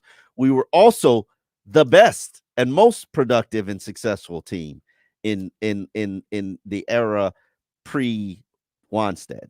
And since Wanstead, and put some respect on his name, I don't like when people disrespect Wanstead because that winning record has not been matched. Yeah, look at that face, that disdain. It was funny that you mentioned Wanstead though, because 2003, I look back at the 03 Dolphins. That was the year they went 10-6. Yeah, but that was the year they broke Ricky. Yeah, I know. That was the year they broke Ricky. Ricky said no mas. Ricky also quit too, so he didn't. Well, he did quit, but he quit because of 400 carries. No, you didn't break him. He chose weed over you. 400 carries. He chose weed over his profession and his team. Let's be real about the situation. Yeah, but how much weed would you need for 400 carries? You'd need a lot of weed, but he chose weed over you. And he's made it. He's been very open about it in his life, in his career. He chose weed over you. But now we have a coach vaping on the sideline. Hey, you don't know what was possibly. As his admission was, if I was vaping, an incident like that would have motivated me to stop vaping. Perhaps. If I was vaping. Yeah, there's cameras everywhere, dude. Let's take a quick break here on Game Day Uncensored to give you your play to watch going into this Week 4 matchup. Dolphins and Bills. We'll take a look at the Week 4 slate as well right now in London. Jacksonville all over Atlanta, 17-0 with 4 minutes left in the first half. And Ritter I think he just threw back-to-back interceptions. A pick six. Next drive, another interception, and Jacksonville is going to have a chance to go up 24-0 here. Take a break. Back after this. Listen to Messi and Inter Miami games here. The whistle sounds. Messi approaches. He goes.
Always live on the free Odyssey app. Sponsored by South Florida Lexus dealers, Tito's Handmade Vodka, Edmore Sawgrass Cadillac, JM Lexus, and Williamson Automotive.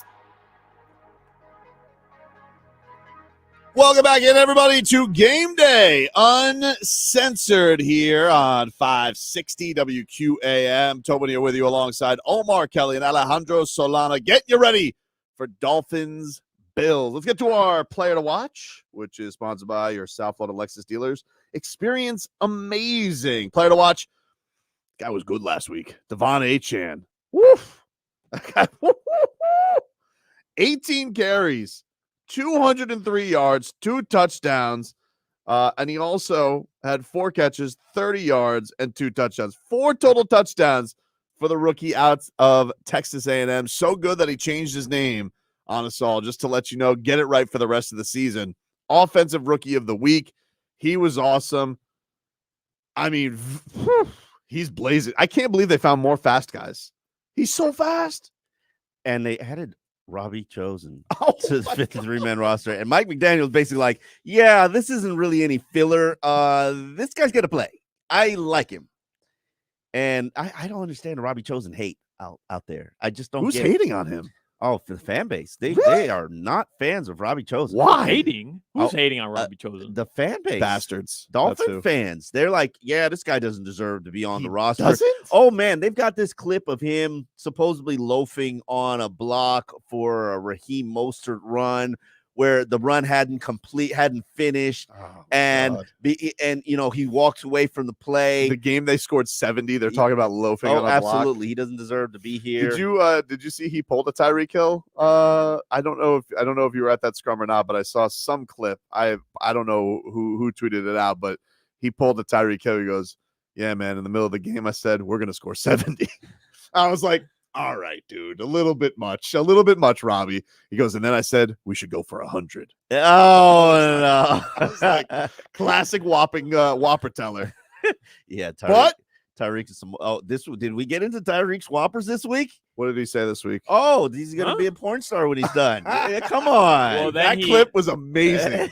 He was on Twitch with Mike Evans, and Mike Evans is like, all right, man, whatever you want. Like, yeah, you whatever. can do whatever you want. But then he corrected it though, right? He said, I was just playing. No, on Twitter. Then he said, I want to be a corn star. He put he put up a little corn emoji. He said corn star, not porn star, corn star. Oh, he's such a fraudulent liar. Tyreek lies for a living. For sport. Yeah, for sport. Yeah, no, that's it. That's what it is. Tyreek lies for sport. He lies just as much as he scores touchdowns. But hold on a second. I'll be the one to say it, because Dolphins fans, some of you out there may not want to admit it, but if Tyreek Hill, whatever he does post NFL career, I'll subscribe. I'll be 100% honest. On his OnlyFans. I'll be on. If he has OnlyFans, I'll subscribe. This is Tyreek Hill. Like, you have to listen to Mike Evans on this, because it's just, he's so like, huh? When you retire, you're gonna be all over, huh? You're gonna be on TV, everything. Huh? Nah, when I retire, bro, I really want to be a porn star, though, bro. Like, dead serious. Like, you think I got that? No. Nope. Nah, I mean, just do whatever you want, bro. If you want to, yeah. Hey, I don't want to ruin your dreams. Yeah, I don't want to ruin your career dreams. Like, yeah, you know, they probably tell you couldn't play in the NFL. Who am I to tell you that you can't be a porn star? Didn't Ocho Cinco do that too? When he was back in training camp, didn't he say he wanted to be a porn star? Yes, he did say he wanted to be a porn star. Tyreek, the Whoppers never end. But getting back to the player of the week, to me, the player of the week has to be Christian Wilkins. Oh, really? You want to be one of the highest paid defensive tackles in the game, you're gonna have to play like the highest paid defensive tackle in the game, and that means get pressure on Mr. Josh Allen. Oh, he loves Christian Wilkins. Oh yeah, they're best friends. Loves him. Loves them. And you got to be able to not only stop the run and make them one-dimensional, because people don't realize that the Bills have the number 2 rushing attack in the NFL right now, behind the Dolphins. And they've got a pretty effective offensive line. if you can't get pressure up the gut, because you can't be too aggressive on the edges against Josh Allen. You gotta protect the rushing lanes. So you got to get pressure up the gut. Well, Mr. Christian Wilkins, you want the big money. Let's see the big plays. Here was Christian Wilkins on his relationship with Josh Allen. Says that's his guy. I was going to ask you about the Bills. Yeah. You and Josh Allen seem to have some battles throughout the year. What is it about him? That's my guy, man. I love Josh, man. We're cool. We're tight. But no, he's a heck of a competitor. Love playing against him. He definitely brings the best out of you as a defense, as an individual. His resume speaks for itself. But yeah, definitely a heck of a player. And, we're going to have to be on it this week, as a defense and as a team, because they're a really good team, and, they play tough, and we know them. They know us. There's no secrets. We're just going to have to go out there and ball, compete, and, may the best man win. I don't think Josh Allen would agree with that statement. Yeah, no, he's like, we're definitely not BFFs. Because I want to watch the pregame so I can see if there's going to be a hug. No, you like, hey Christian, how you doing, bro? I feel like they've had 4 kerfuffles in their career already. Like I feel like it's always a thing between them. You know how you have NFTF, right? Nose for the football. This week going up against Josh Allen, Christian Wilkins has HFTS, hands for the. You can fill in the blank. Because I mean, if you feel my junk, I might have a problem with you too. No disrespect. There you go. HFTJ, hands for the junk. He is. Look, he's an antagonist. That's what he is. Oh but my this, God, I is he think, an antagonist? I think this is his number one opponent. He loves antagonizing because he knows he can get to him. He knows he can. Like he really bothered. Josh Allen is really bothered going against Christian Wilkins, and I can see this because Christian is annoying. Christian is, he's abusive. I've heard him. Like that's in his job description, though, isn't it? Like, get the hell underneath the skin of your opponents. Well, and especially be as this annoying guy as too. possible. Because this guy, he plays with a little bit of emotion. He plays with a little bit of, I'll do something that can maybe unravel my team. Like I think it's or spark my team. Or spark my team. Fair. Don't disrespect Josh Allen. Career games against the Miami Dolphins. Oh, he's been the Dolphins' daddy for the most of his career. Yeah, he's been the Dolphins' daddy. No question about it. No question about that. His 2 losses. Charles Clay drops a ball in the end zone in his rookie season to not produce the win. Yeah, and then last year in the first game, he basically should have had it. He should have had it. He blew that game. He blew it. He short hopped it. Yeah, and they had every opportunity to win that game, put points up. Dolphins defense played out of their minds. But let's also not forget for a second, some of the antics, it's not like they're unwarranted. I remember in 2021 in Buffalo, Bills had put the game away already. Tua in the offense under Brian Flores, just pre-snap penalties. That's the game where Mike Gesicki on a snap in motion, the ball hit him like 2 separate times. The game's put away, and the Bills score another touchdown in the fourth quarter late, and they go for 2 to rub it in on the Dolphins. And Christian Wilkins didn't like that, and he came out and he had some words for Josh Allen. So it's not like, Christian Wilkins has taken upon himself to do this with absolutely zero cause. Like there's been reasons for there to be a little bit of beef. It's why this is such an important matchup. We'll hear a little bit from the head coach, Tyreek Hill and Tua, on this upcoming matchup and why there's so much on the line. That and more on Game Day Uncensored after this.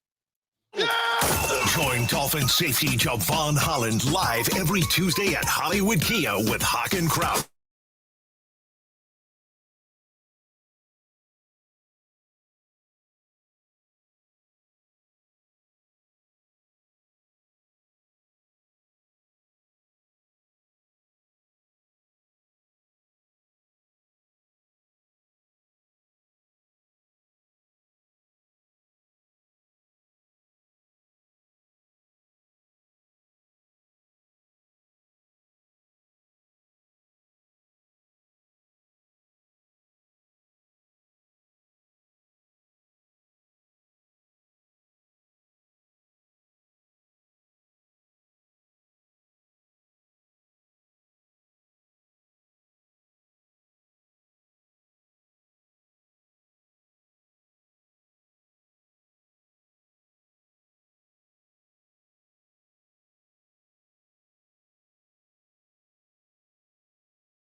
town's been talking about it all week. 70.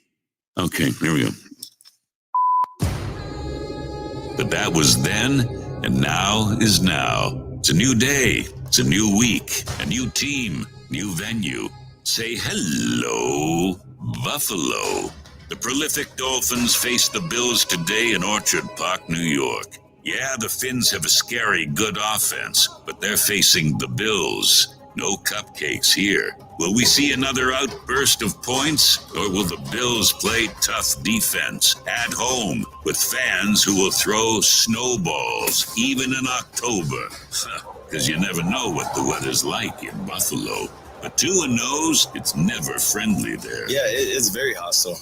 You hear a lot of things. When I was able to play there and it was snowing, and guys were throwing some packed snowballs. Those things hurt. Christian Wilkins says when it's the Bills, there's a good chance the game's going to be a nail-biter. Definitely the last few, I feel like it's come down to it's been a 4-quarter, 60-minute game, and that's what you want. And that's what, you want the best to be brought out of you. You want the best to be brought out of your team. And, like I said, it doesn't really, on the road against a division opponent, you can't really beat that. It's going to be a fun one. And, their crowd's always into it. Their fans get into it and everything like that. And they're a good team, so they're going to bring it. We're here to talk about it, too. Game Day Uncensored with Tobin, Solana, and Omar. The pregame show for real Miami football fans. On AM 560 Sports, WQAM, FM 99.9 HD2, and always live on the free Odyssey app.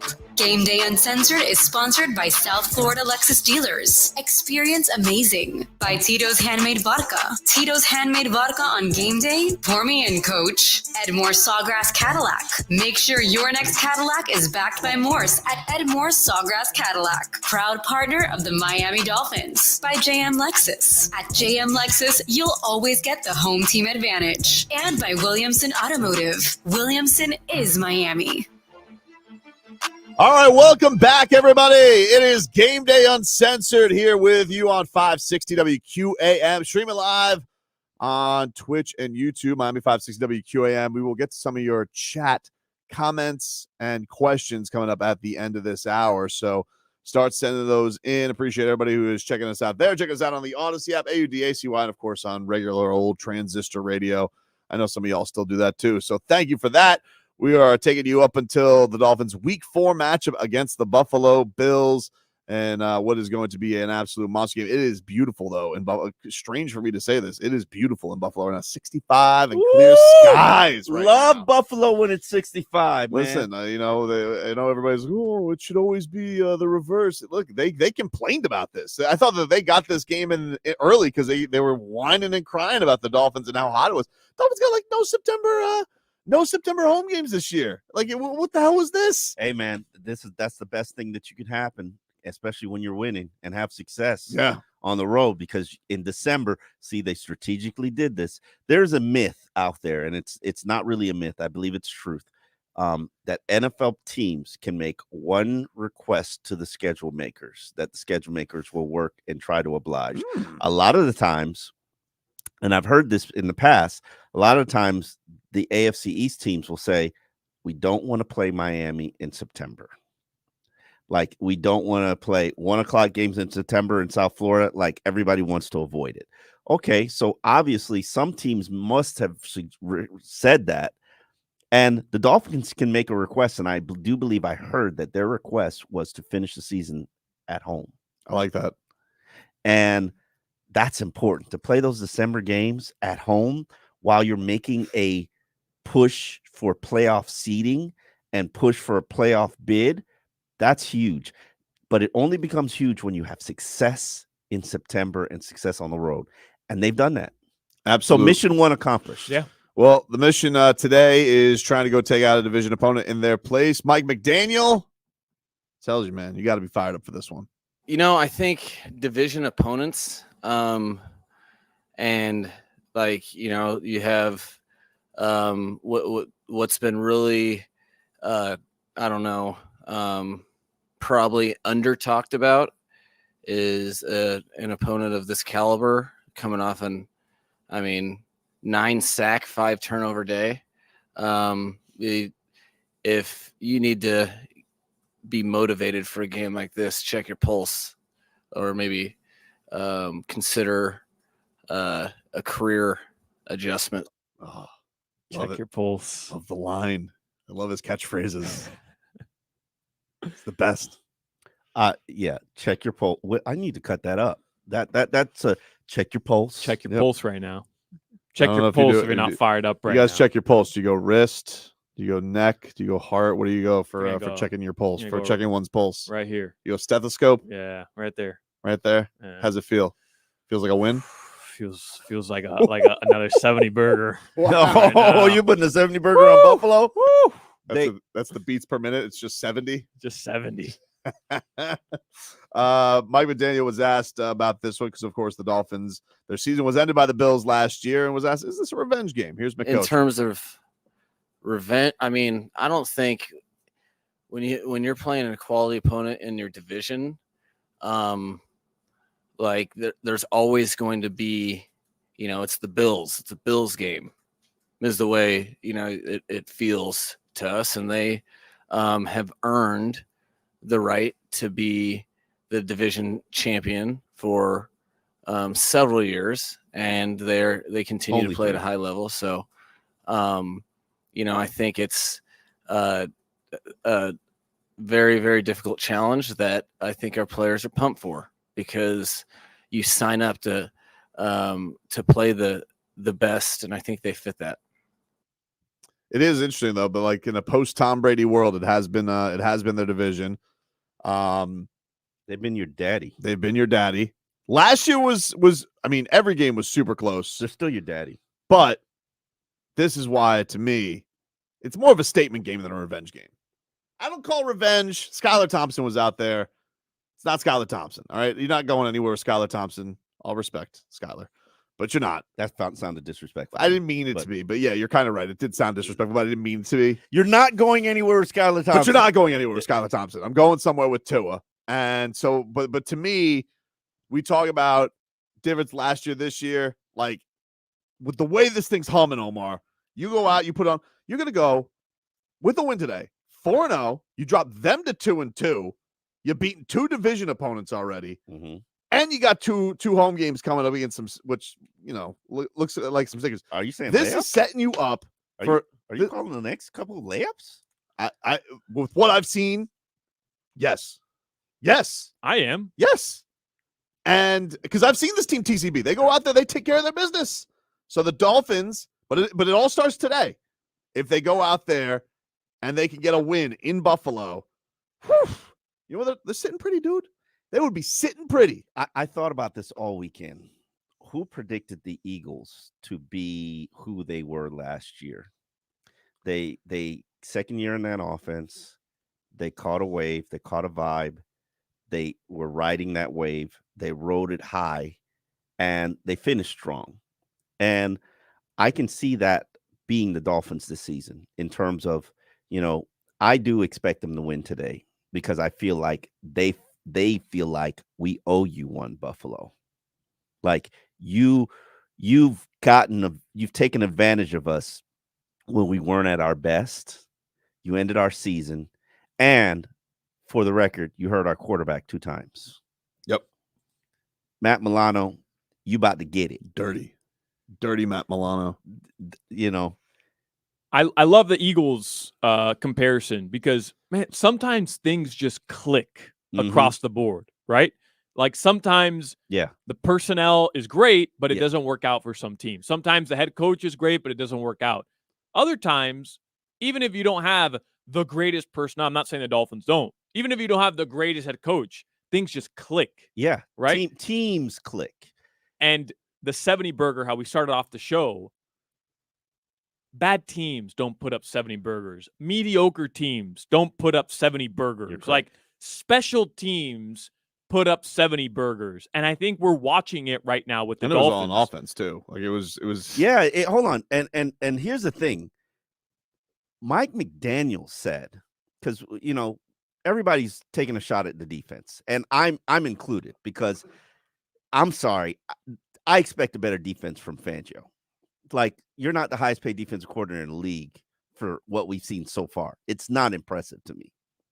But Mike McDaniel defended the defense this week by basically saying we wouldn't be 3-0 without him. They sealed the game they sealed the last 2 games. And then in this last game, they gave us the ball 3 times and put us in scoring territory twice. They've been opportunistic. I mean, like they haven't been with the names they have. I think we probably thought there'd be a little bit more domination. Hold on, what names? Well, I think when people looked at this defense and you saw Christian Wilkins, everybody was saying big things about Okay, Jalen Phillips. hold on. That's one thing you say. The names. Yeah. What names? The biggest name on defense is Xavier Howard. I agree with that. What names are there than Xavier? You don't think that Christian Wilkins is deserving of being called a name yet? He hasn't earned that from you? No. Wow. How about that? Come on, Omar. And look at the look you gave me over Skylar Thompson. I didn't say anything. I didn't say a single word. Your look said it all, dude. I didn't say anything. Said it all. What I said today, he's got to be. Gave a lot of money to Bradley Chubb. Okay. A lot of money to Yes. Bradley Chubb. Is Bradley Chubb a $100 million player? I mean, look, he has it, but is he a $100 million player? He was huge on Sunday Night Football, though. He was huge. Okay. They needed him. All right. They did. He showed up. Okay. And I asked him, and I was like, hey, he needs to show up. No Jalen Phillips, you need him to show up. He showed up.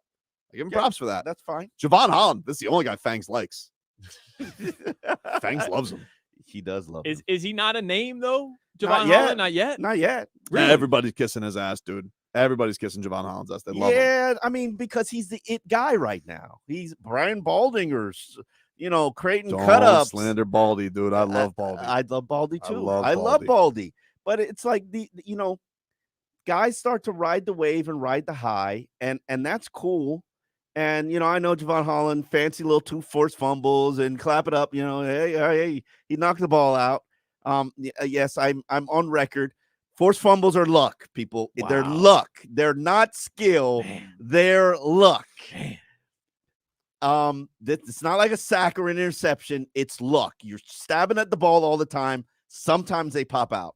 The best guy in the NFL, Peanut Tillman. So hold on. You think that's luck, but like you're a big X guy. I love X too, but X big thing is he's a ball hawk. Like he always finds the football. You don't think that counts for forced fumbles? Hell no. What? Hold on. Interceptions are not luck. No. X, if you throw the ball up, 50% chance, and X is in position, 50% chance that ball is his. That's not luck. That's in this defense. I don't think this defense really fits X, which is why I don't think he'll be here next year. But he's it feels like they've been trying to do that for 3 years. What you mean? They've always trying to replace him. He's still here. Yeah, I know. Yeah. Yeah. I mean, but this might be it. This is it for me. I mean, they're not. I wrote a column in the alldolphins.com, which is what I work for now. Mm-hmm. And they're not going to let X shadow Stephon Diggs, which is fine. And if Fangio basically said, we're not capable of doing it right now. Okay, so why are you not capable of doing it? Is it because you don't have the talent to do it? Is that what you're saying? Is that what you're saying? A guy who's shadowed for the last 3 years, you're not good enough to do it? Or do you just not feel comfortable enough with your other cornerbacks on, he's like, guys are comfortable on sides. Well, this is the first time X has ever played a side. I'll tell you one thing though, Solana, you know what I would love? Throws it on up. All right, X is on Diggs, and that dummy Josh Allen throws it right to X, and they have a little meltdown on the sidelines together. Oh, I could use an. We've been waiting for it, right? Like the big, because X had his interception on Sunday Night Football, but he tiptoed the line, and then the Dolphins got the ball right back. I've been waiting, Tobin, for like that game-changing interception from X. Yeah, and what better situation than the Bills needing? This is good. Needing a big play. A big play. Yeah. He throws it to Stephon Diggs, who's already, he's had enough of this Josh Allen guy.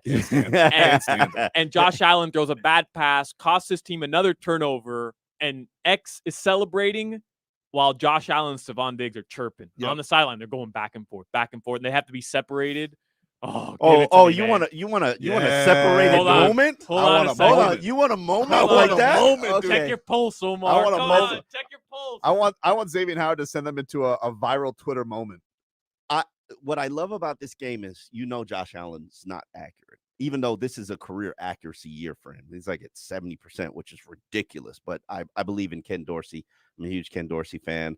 Ken Dorsey can help him clean up his game, but he will have those Josh Allen moments where he's just trying to make something happen, and then he throws a pass, and the pass is off. If it's an X's direction, 50-50 ball, man.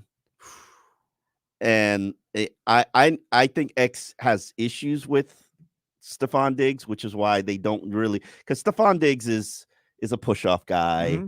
Stephon Diggs is kind of a dirty cheater player. But X is similar on the other end, right? He's handsy, and he's been getting called for being handsy. Yep. Which in the past, because he was a superstar, they let him do whatever he wanted to do. Absolutely. So I love these matchups where you have the superstar receiver who gets away with stuff like that and probably is a little too handsy, pushes off a little bit, gets the calls, so he's a superstar.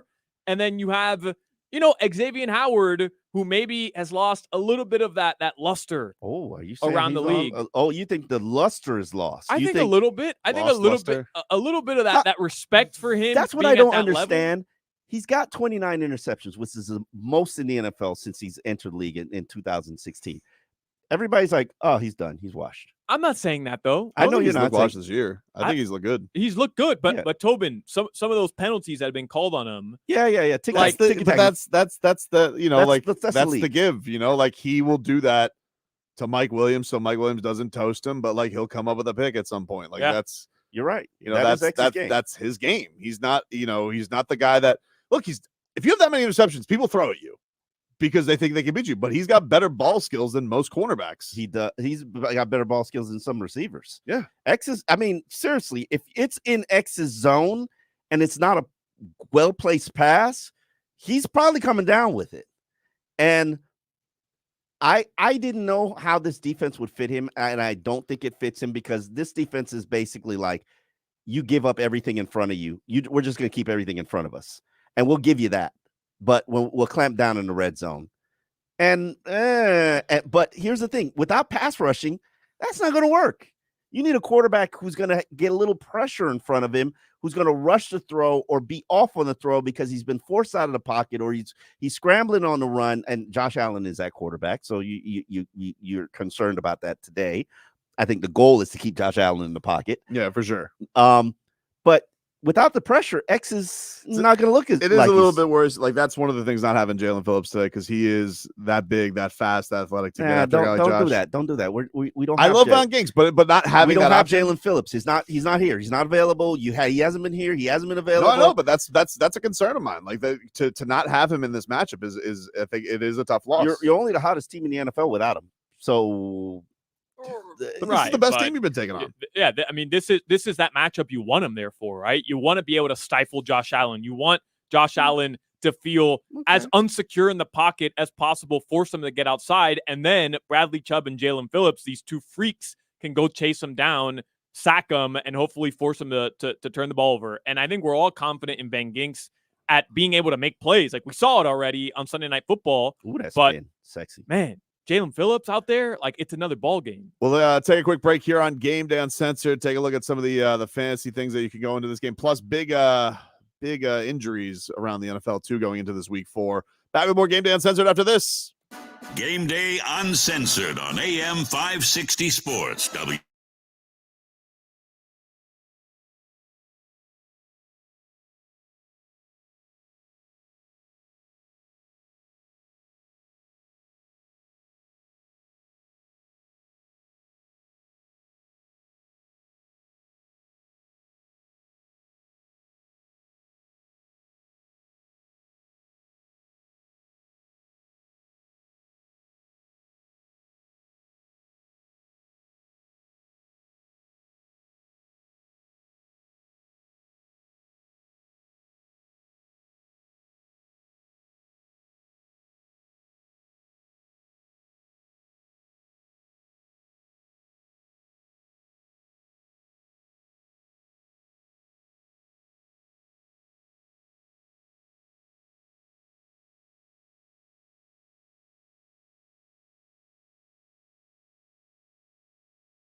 continues on AM 560 Sports, WQAM, FM 99.9 HD2, and always live on the free Odyssey app. Sponsored by South Florida Lexus dealers, Tito's Handmade Vodka, Edmore Sawgrass Cadillac, JM Lexus, and Williamson Automotive.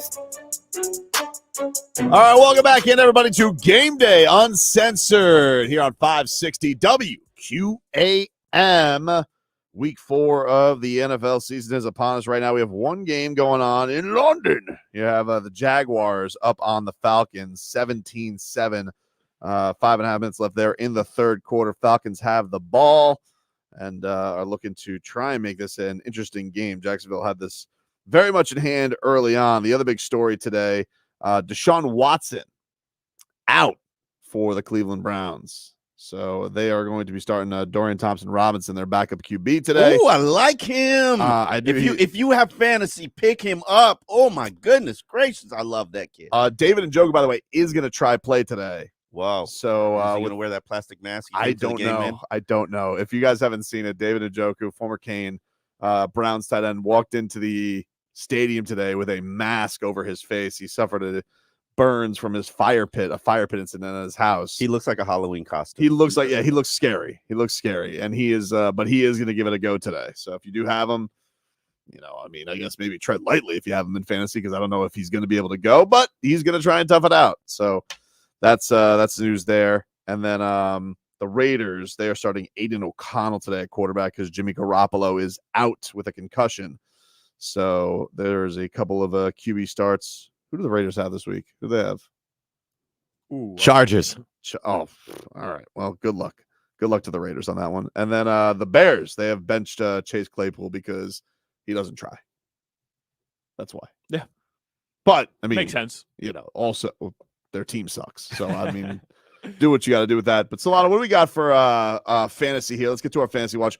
Brought to us by our friends over at Tito's Handmade Vodka. Tito's Handmade Vodka on game day. Pour me in, coach. Find cocktail recipes for every fan at Tito'sVodka.com. Distilled and bottled in Austin, Texas. 40% alcohol by volume, namely 80 proof. Crafted to be savored responsibly. Can we start here? I owe somebody a very deep apology. And Omar last week on Twitter at Omar Kelly, you tweeted, "This is the week for the rookie, Devon Achane." It was like the day before the game. I think it was on Saturday. And you tweeted, Achane's going to get his chance to shine against the Denver Broncos. That was your article on alldolphins.com. And then you quote tweeted it, "This is the week for the rookie." And somebody responded to you on Twitter, "Would you start him in fantasy?"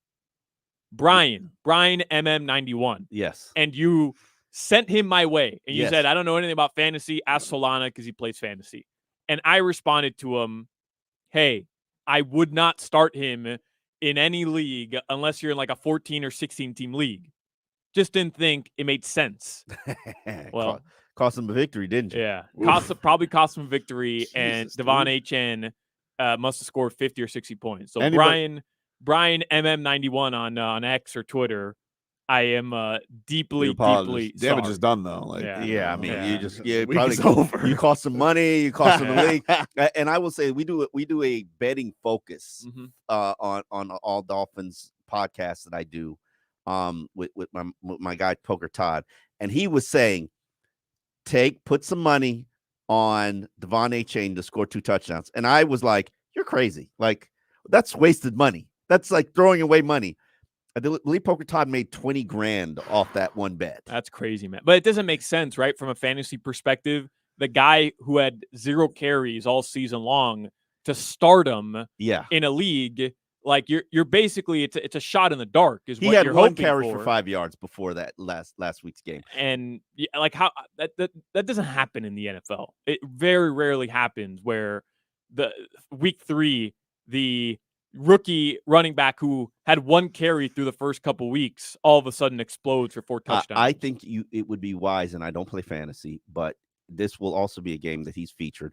Understand the beauty of Miami's offense is they're not only stretching you vertically, they're stretching you horizontally now with these running backs and this outside zone running scheme, which you got to understand. The outside zone is your offensive linemen are sprinting to the edges to block on the second level, and the back sees what hole is opening up, and then bursts through it.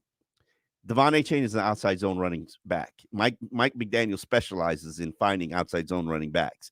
Everybody on this team is an outside zone running back. So you could have another big game for Devon Achane. And it's not, but the thing is, by now he's probably gone on all. Oh, yeah. Everybody's hip to that now. Yeah.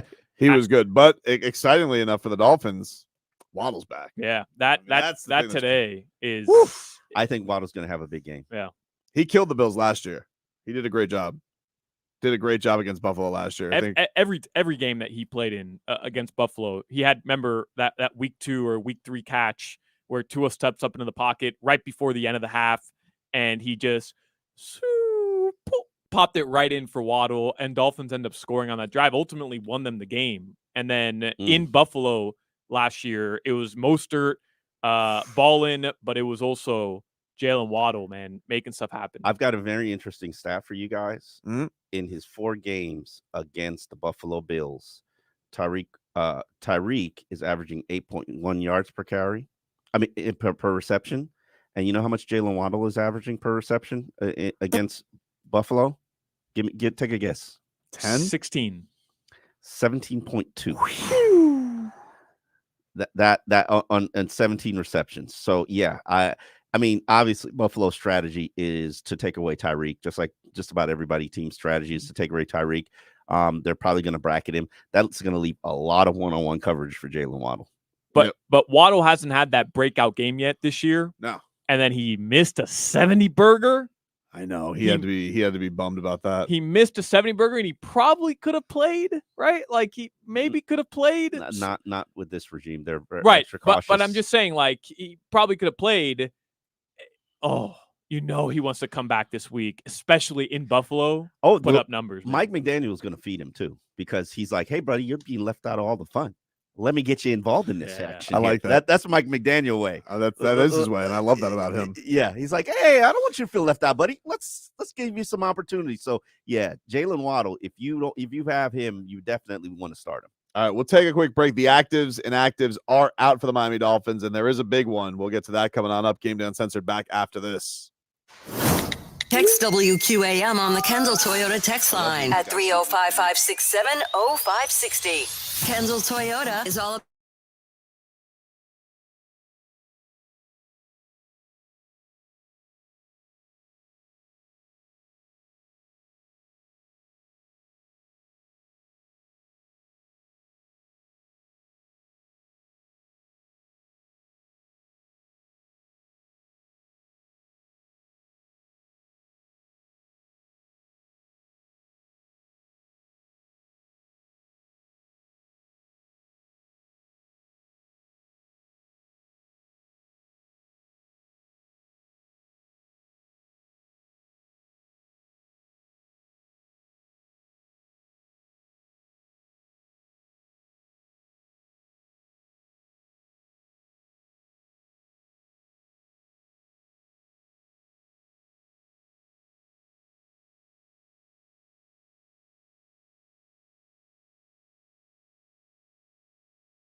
9.9 HD2 and always live on the free Odyssey app. Sponsored by South Florida Lexus dealers, Tito's Handmade Vodka, Edmore Sawgrass Cadillac, JM Lexus, and Williamson Automotive. Welcome back to Game Day Uncensored here on 560 WQAM. Tobin, Omar, Kelly, and Solana here with you as we are getting you ready for your Week 4 matchup against the Buffalo Bills.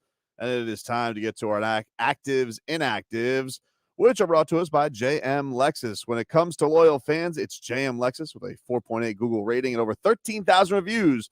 JM Lexus, West Sample Road in Margate. All right, boys, here's what we got today. Inactives for the Miami Dolphins. We knew about Jalen Phillips. He is inactive. Deshaun Elliott, inactive for the Miami Dolphins. He was on the injury report this week with an ankle and a groin injury. He was limited in practice, but he is out today, Omar. This is huge, and I think it's even bigger than the absence of Connor Williams, who is battling a groin injury. As you know, with this regime, they're going to be more cautious with injuries than aggressive with them. So Connor Williams going to get this week to rest. I predicted Liam would be getting this start, would be getting this opportunity. I do believe his future position is at center. So this is going to be his tryout to see whether or not you can replace Connor Williams when he becomes a free agent next offseason. But to me, the biggest absence is going to be Deshaun Elliott. They've been playing pretty well in terms of that tandem, him and Javon Holland. They developed some chemistry.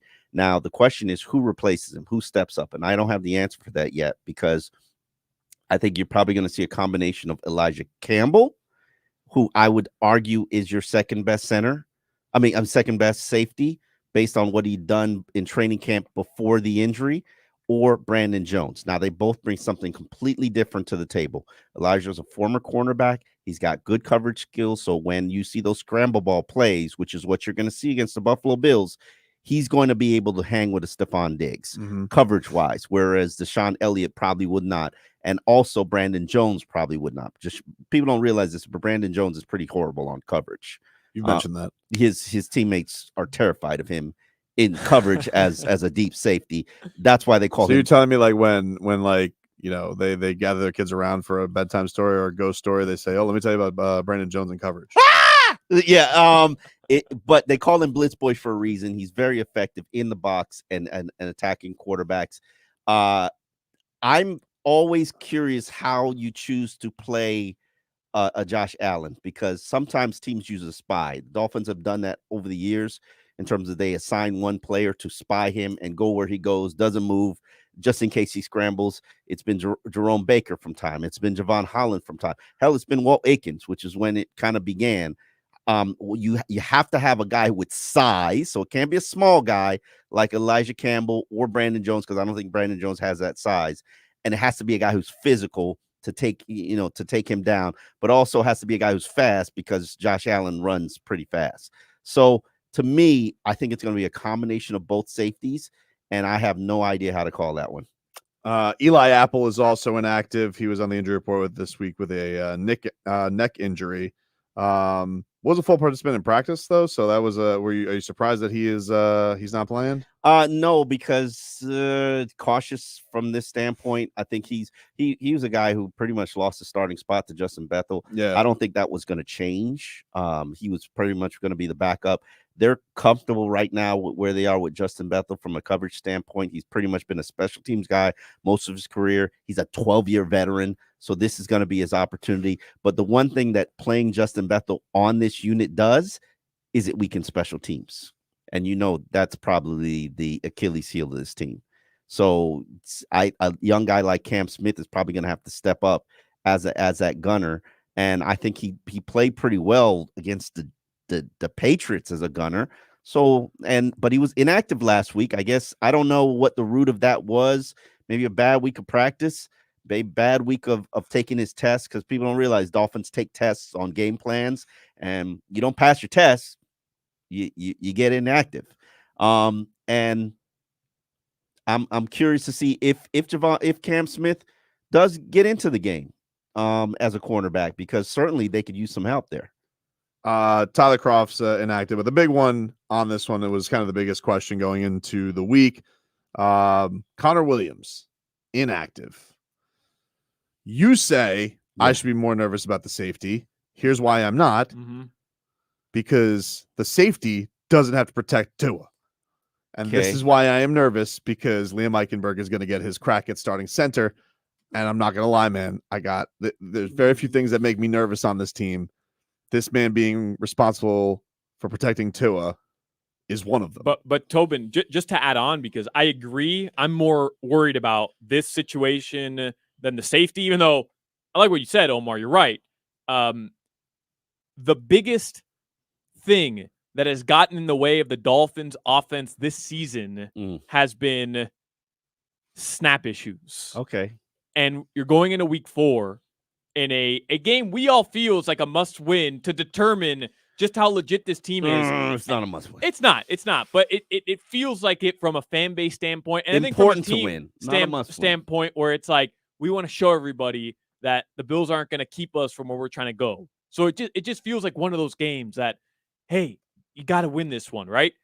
And the biggest thing I'm concerned about now, yes, obviously Tua's protection, but you can't lose this game because of turnovers between your center and your quarterback. I'm not even worried about that. I'm sure he's going to snap just fine. I'm not worried about it. Are you though? I mean, yeah, I'm worried about him. It can't get worse. I'm worried about Tua snapping his neck on the back of the turf because Milano's just bull rushed him. That's what I'm terrified of. That's a very I don't give a rat's ass about him snapping the football. He can't block anybody. Yeah, but Tua can't throw the ball and can't score points if those snaps aren't clean. Hey. And with your starting center, who's a million times better than Liam Eichenberg, you had issues. Now Connor Williams isn't even starting. A million? And you're putting only 1,000 times a better. million times better, a billion times better than Damn. Liam Eichenberg. And now you're going to put him in here in the biggest game of the season potentially. Yeah, dude. To start. Because look, if he loses the football, he loses the football. I can't lose this man for any part of the season. I kind of agree with Tobin on this. And this is also against the team that always hurts him. I kind of agree with Tobin on this one. If I'm Sean McDermott, I'm attacking Liam Eichenberg. Of course. And I'm trying to hurt Tua. Of course. That would be my game plan. Everything else against Tua doesn't work. So I'm going to try to rattle him. And hope it doesn't burn me. Yeah, because he's been talking. I've tell you what, Sean McDermott has kind of sounded flustered all week. He's like, we can bring in Usain Bolt on the practice squad. Like, he knows there's a ton of speed. The only way that they could probably slow this offense down right now is to get in that quarterback's face. And there's one weak link that's pretty obvious on that line right now. There's a pretty obvious weak link right now. And I'm scared. I've always said this, and I've always believed this. Your offensive line is only as good as the weakest link on it. And right now, we do have a former NFL starter, not saying he was a good starter, former NFL starter who lost his starting spot, and it was justified. But you can also factor in there was a rib injury that contributed to it. But now he's the backup center. Is a factor, man. I hope that is. Like, I honestly, I hope that his downfall was because of injury, because that would make me feel like, okay, they have the faith in him to put him out there. But man, it's tough to get it out of my head. Kendall Lamb can't hike the ball. No, he can't. Why not? Come on. And Lester Cotton's the backup, and that now, if you want to talk about snapping issues, if Liam gets hurt, oh my God, it's Spray City. I don't feel comfortable with a guy named Lester starting this game. I'm sorry. So I prefer Liam. You're not in a good spot, but you're not in a good spot intentionally because you traded away Dan Feeney, who I would argue, dude, I'd rather the draft pick than giving that guy. That guy was stealing money. So that was a bad signing by Chris Greer. I'm very proud of him for unloading that. You catch him chilling by the pool or something? He wasn't getting any playbook time in. Bro, that dude barely practiced and was limping around all since OTAs. So, and you guaranteed him like $3.2 million. It's like bad signing, Chris Greer. Bad, like you know how you smack a dog with a newspaper, like bad signing, Chris Greer. But it does leave you exposed. But I could tell you, the one thing that I did like about Liam Eichenberg in the offseason program, because remember, they didn't have Connor Williams out there. He was just like, pay me or I'm not coming. Ridiculous holdout. And then Dan Feeney, I mean, he wants his money. So what's your problem? Because you didn't even know you were a center till last year, and now you're holding out on the team that discovered you, keeping you in the league. It's ridiculous. Hey, hold on. He would have been in the league, but now he wants top 5 center money. Okay. He wants $10 million. Okay. You want to? He's going to shake you down. Guess what? Be top 5 on getting the ball to it, and I'll give you top 5 money. All right, fair, valid. But he is one of the top performing centers in the NFL. He's mowing people down on the second level. Dude's lucky that he hasn't blown 2 games. All right, I'm telling you right so now. I'm going to add Connor Williams that being said, to the Jason now, Sanders no, list. Now it sounds like Tobin's arguing my point over here. Yeah, but like that- he Well, literally the biggest reason the Dolphins could have lost against the Chargers. I know the defense gave up 200 points or whatever. The Dolphins could have 50 points in that game. We could have put up a 50 burger to open up the season, No, but look. Connor Williams would hike the ball into his butt. and now you're putting Liam Eichenberg out there, who none of us trust, and clearly none of the team trust, because Christian Wilkins just eviscerated that dude during Christian training Wilkins camp. needs to like have a talk with him and be like, "Hey, buddy, I was just kidding. You know, I was just kidding. You got this. You got to talk him up. Yeah, You you're got to right. talk him up, dude." I prepared you for this day. I prepared. Listen, and my BFF is Jordan Phillips. Oh my God, against Liam Eichenberg all game. I'm feeling a little queasy. I'm feeling a little nervous there. I don't worry about Liam snapping issues, because I could tell you, based on what I saw when he was just learning how to be a center, he was a better snapper than Connor Williams. Snapping is not the issue. I'm worried about him getting burrowed into the backfield. 100%. And because I even started looking up film, because I wanted to see how much motion the Dolphins use, like these little cheat motions that they use. And I realized they had used a lot of it last year. They just didn't have it perfected to a point where now it looks perfected. Now it's, Tyreek is running full speed by the time the ball is snapped. They've just gotten it. It's clearly going to be banned. I couldn't watch enough of that shovel pass that Tua pulled off. That was so good. They are so slick and so much fun. But Liam, don't ruin this, Liam. Yeah, Liam. I know everybody's worried about Liam, and I have my valid concerns too, because when I watched that film of last year's offense, I saw, Liam's getting pushed into the backfield a lot, and I didn't really know that was such a big issue. I know he wasn't good, but I didn't know he was like a liability. But I'm concerned about safety. That safety spot is, especially with Josh Allen. You, just like Vic Fangio says, you got to defend 2 plays. And it's the broken plays that worry me. Look, I don't want to get roasted, but that's 6 points. Tua, I can't lose him. He's too good. I can't. This has been too good. And this team, it's like history repeating itself. It's like you get a Bills game come up, and Tua's going to get shoved, or Tua's going to get nicked up because some guy couldn't block against the Bills. Yeah. And that's going to infuriate me. Mm-hmm. So all I'm saying to anybody who hurts Tua is going to infuriate you. He's going to be the villain of South Florida. That's right. And so basically what I'm telling you, Liam Eichenberg, is don't lose. Don't go out there and lose today, okay? Because I don't want to lose Tua. We'll take a break. Final hour of Game Day Uncensored coming up right after this. You're listening to the exclusive home of Miami Hurricane.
everything like that, and they're a good team, so they're going to bring it. We're here to talk about it, too. Game Day Uncensored with Tobin, Solana, and Omar. The pregame show for real Miami football fans. On AM 560 Sports, WQAM, FM 99.9 HD2, and always live on the free Odyssey app. Game Day Uncensored is sponsored by South Florida Lexus Dealers. Experience amazing by Tito's Handmade Vodka. Tito's Handmade Vodka on game day. Pour me in, coach. Edmore Sawgrass Cadillac. Make sure your next Cadillac is backed by Morse at Edmore Sawgrass Cadillac. Proud partner of the Miami Dolphins. By JM Lexus. At JM Lexus, you'll always get the home team advantage. And by Williamson Automotive. Williamson is Miami. All right. Welcome back in, everybody. It is Game Day Uncensored here on 560 WQAM. We are counting on down Miami Dolphins, getting ready for their Week 4 matchup against the Buffalo Bills. This is a big one, ladies and gentlemen. Dolphins 3-0 going into this one. Bills 2-1.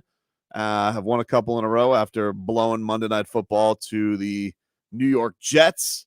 They have bounced back with some big performances the last couple of weeks. Big-time defensive performance with them last week. 9 sacks against the Commanders. So Dolphins looking to get things right, and we'll see what's up with this. Tyreek Hill, though, not overblowing this matchup against Buffalo. Here is the Cheetah.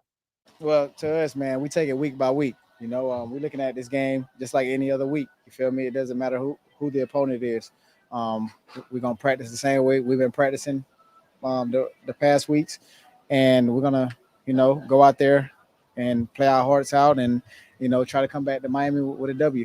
He's got to be happy though. He's got Jalen Waddle back on the side, so both sports cars are ready to be out of the gate there. Solana, I just saw a little video that the Dolphins put up, 10 and 17, warming up. Look laser focused. Yeah, like they're not swaggering in there because they put up a 70 burger last week on the bum Broncos and Sean Payton and Russell Wilson. Like, task at hand, as you always say, Tobin. Task at hand, dude. Yeah. It is. It's a task at hand. It is. It's a fun matchup. If you guys are just tuning in, Dolphins, couple key inactives. Deshaun Elliott, he is out.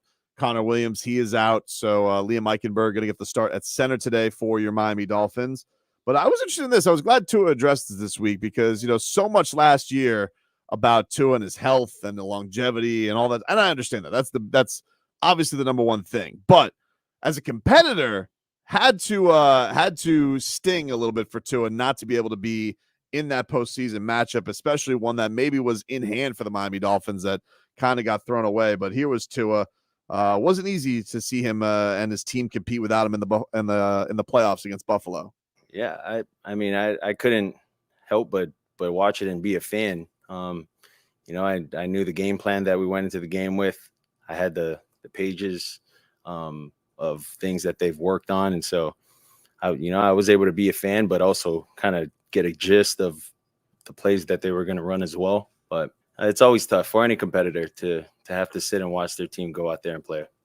I think that's one of the things, like, for him, man, had to suck. Like, you had this year that was obviously a lot on the line. You rebuilt, your standing in the league. You have a coach that believes in you. You guys got to the playoffs, so they wheezed in, but they got there. And he, it was such a fun road matchup late in that season. Dolphins could have had that game too.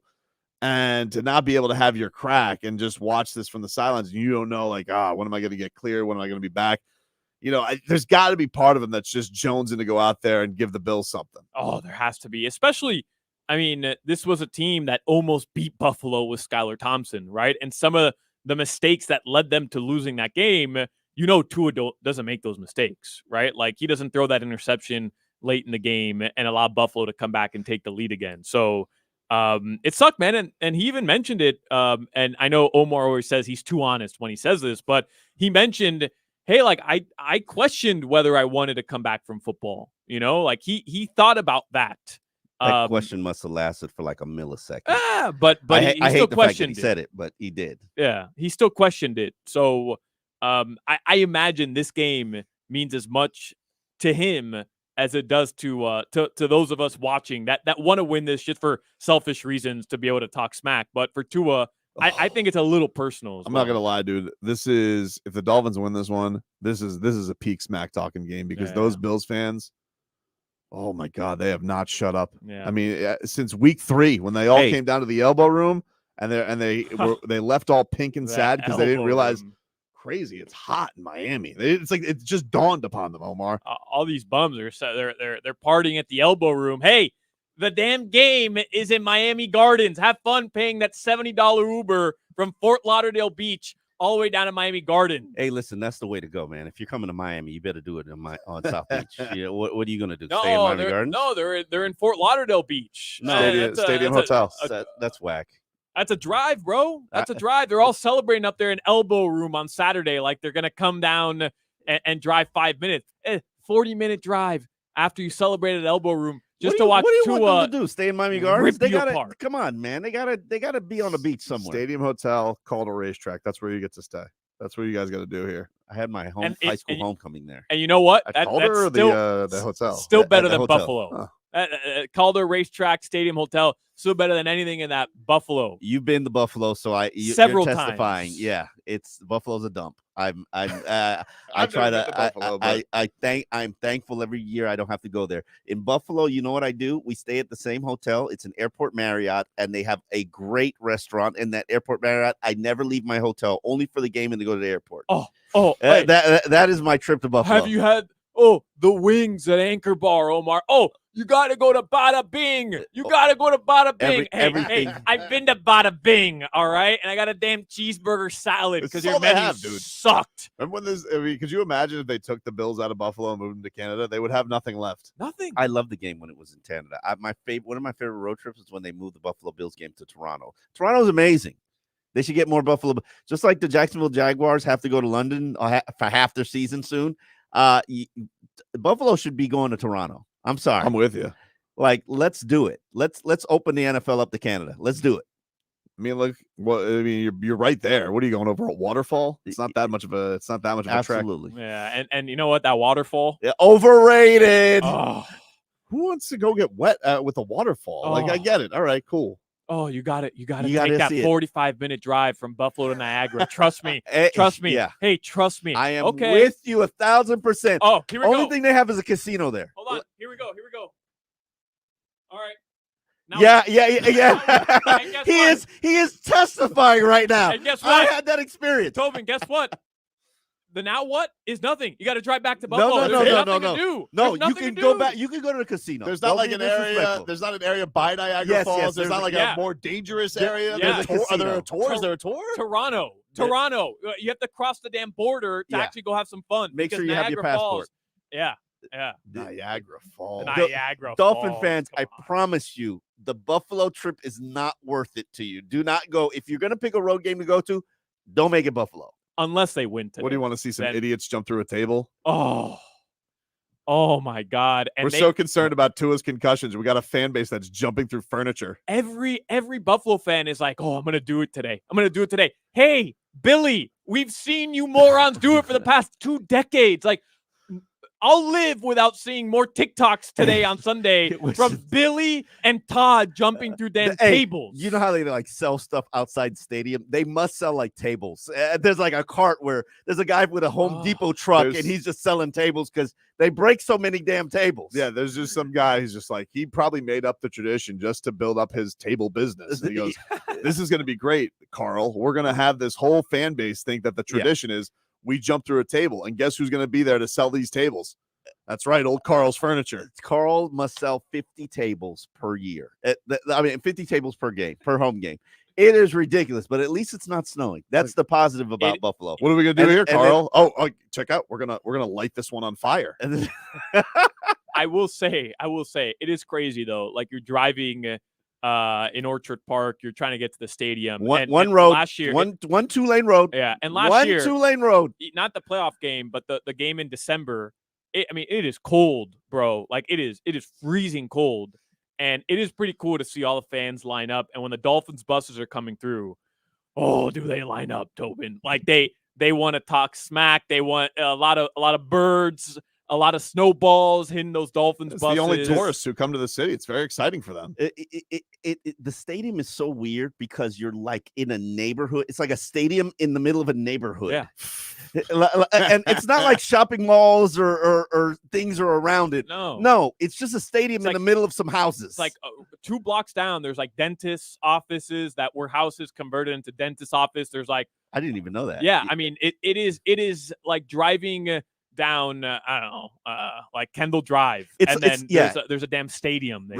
Richard on YouTube, he says Buffalo doesn't even have a good view of Niagara Falls. It's the worst. The Canadian side is a lot better. It's the worst. And they built like this little ramp, or their claim to fame now is like this little ramp, the viewing tower. That's where people kill themselves, by the way. What? Yeah, Buffalo's like this #1 suicide place in America. It's like people. It's so dreary that people decide that they want to, off themselves in Buffalo. I didn't know Niagara that. Falls. Yes. I didn't know that. Yeah. But the viewing tower, Tobin, it's just it's steps. That's it. Once you've seen it, like you could go online and look at it. You're good. Trust me, you don't need to make that 45-minute drive there. Man, sounds terrible, guys. It Gotta is. be honest with It's you. I my never want to go. least favorite. I never want to go. Other than Green Bay, it's a dump. Unless the Dolphins win today, then Dolphins fans that are up there watch it on TV. No, don't even. You gotta fly in unless you get that one direct from JetBlue. You gotta fly in on a prop plane. No, stay away from Buffalo. So don't do it. We'll take a quick break here on Game Day Uncensored. Back with more for this. You're listening to the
All right, welcome back. Game Day Uncensored here on 560 WQAM. Getting you ready for week 4 of the NFL season. Miami Dolphins kicking off against the Buffalo Bills coming up at 1 o'clock. First final in the books. The Jaguars beat the Atlanta Falcons today in London. So there we go. First one in the books there. Your final score over there in across the pond, 23-7. Jacksonville gets the win over the Falcons. So they are now 2-2. Atlanta drops to 2-2 on the season. So there you go. Coming up also in the 1 o'clock slate today, boys. I don't know if this one tickles your fancy or not. You trying to tickle my fancy? Broncos at Bears. Both 0-3.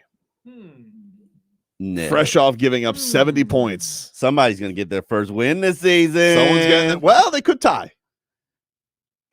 Okay, I'm thinking Sean Payton rebounds. Has to, right? He makes too much money to not be good. He has to. No, give me the Justin Fields ugly victory, and Sean Payton has to answer for his crimes, as Tobin would say, against Nathaniel Hackett. Yes. Oh my God. We're still making Sean Payton pay for calling out another coach. I mean, I don't think he lied. He didn't lie. That just wasn't nice. No, he didn't lie, but you can't do that. Like, you can't come out, try to embarrass the head coach for being bad that was there before you, and then come out, lose your first 2 games to, decent and kind of bad opponent, and then get 70 put on your head. Like, you can't do that. Pretty wild, man. We also got Ravens at Browns. Deshaun Watson out for that game. Baltimore's a 2-point favorite on the road. Bengals at Titans at 1 o'clock. Rams. I like that one. Yeah, Cincinnati's a 2.5-point road favorite. Rams at Indianapolis. Nah, it's a dud. Yeah, but Richardson is back. He's going to start. All right. That definitely makes it more enjoyable. See what the rookie's up to. Doesn't do it for me, though. Bucks at Saints at 1 o'clock. Yeah, that's a snoozer. No, you couldn't pay me to watch that. Seriously, you couldn't pay me to watch Jameis Winston. Derek Carr is going to play, which I think is crazy. But hey, if he's going to play on the shoulder injury, we'll see how long it lasts. Commanders at Eagles. Philly is an 8.5-point favorite at home. They are 3-0 on the year, one of the 3 unbeaten teams. Listen, if the Dolphins keep this up, though, if they are able to keep it up, and then they end up like losing, does 72 still pop champagne? Like, how does that work? Yeah. If the Dolphins are the last unbeaten team, we did this on Thursday because Hawk had 17-0, right? And we were saying, would the 72 team root against a Miami Dolphins team going 17-0 or going 20-0 or whatever? Zonk's into it, man. He's my favorite follow on Twitter. I have him on notifications. I have to follow Zonk's tweets during the game. What's old Zonk tweeting about? Just the game. He's great. He'll just be like, ugh! And then it'll be like, hashtag MIA versus BUF, hashtag fins up, hashtag football. He'll have like 9 hashtags for just tweeting, oh, And then sometimes you'll see he's so disgusted, he'll just go away until like the end of the game. He'll come back and be like, yeah, I knew we pulled it out. But knew secretly Zonk was just punching a hole in the wall. Vikings at Panthers, another 0-3 matchup coming up today. Vikings, I feel like the Vikings are going to put up a 70 burger today against Carolina, right? Like, the Panthers are reeling. They're supposed to be bad. Vikings, 3 losses that arguably could have all been wins, and they feel like they're a playoff team, fringe playoff team. That, to me, has Vikings creaming the Panthers today. We also got Steelers at Texans coming up. Pittsburgh is a 3-point road favorite. Texans beating the Jaguars for their first win yesterday. CJ Stroud's looked pretty decent. He's looked pretty decent so far. And definitely last week. Definitely the most consistent rookie, I would say, out of the rookie QBs. And then the 4 o'clock matchup. You got Raiders at Chargers. Nope. Patriots at Cowboys. Oh, no way. Even though a Cowboy, not that I'm rooting for old Belichick and McCorkle, but you're telling me the Cowboys, America's team, can have 2 back-to-back. They go to 2-2. Yeah, people are gonna freak out about that because everybody was like ready to throw out the red carpet for him. Yeah. And then 425 Cardinals, who got a win last week. They did not successfully do their 0 for tank. They won last week against the Dallas Cowboys. and they will go over and take on the 49ers. San Francisco's a 2-touchdown favorite. Are you have any of you seen this video from Joshua Dobbs who goes into you guys see this? Yes, please explain to the people. Yes. So Josh Dobbs, the starting quarterback for the Arizona Cardinals, after a win, goes to the stadium, tries to buy his own jersey, and at a machine that's created for players to buy. Right. I mean, for fans to buy a jersey of a player that already exists. Right. So you go up to this machine, you choose the size of your jersey, the color of the jersey, Cardinals jersey, and which player from the team that jersey you want to have printed. Then the machine goes and it puts the player. And he not only couldn't buy a jersey with his name on it, he wasn't programmed in the system. What? The system didn't know. Wow, that's disrespectful. That he was there. He was like genuinely mad. Like, he was hurt? Yeah, he was hurt. He called out his own organization that he's a starting quarterback for, as he should. I'm a Joshua Dobbs fan. I've been a Joshua Dobbs fan. I would love another day. I break that down for me. Why you're a Joshua Dobbs fan? From Tennessee, I thought when he was out in the draft prospect, I thought he was going to be a late round quarterback that would be a Kirk Cousins-esque player where you draft him late, you develop him, and he's eventually going to become an NFL starter. And I know he's had a rough go about it for many, many years, but think about it. He's the starting quarterback for the Arizona Cardinals right now. Yes, he's just a placeholder on a team that's kind of trying to tank, but he's winning games. I like Joshua Dobbs. I would have signed him over Mike White out of transparency. He gives you scrambling. He gives you run. He's good at throwing on the run. He's perfect for this offense. Anyway, let's move on. Yeah. I'm still obsessed with him. I think he's a hidden gem that can eventually become an NFL starter. But the fact that the Arizona Cardinals, he had just come off their win. Yep.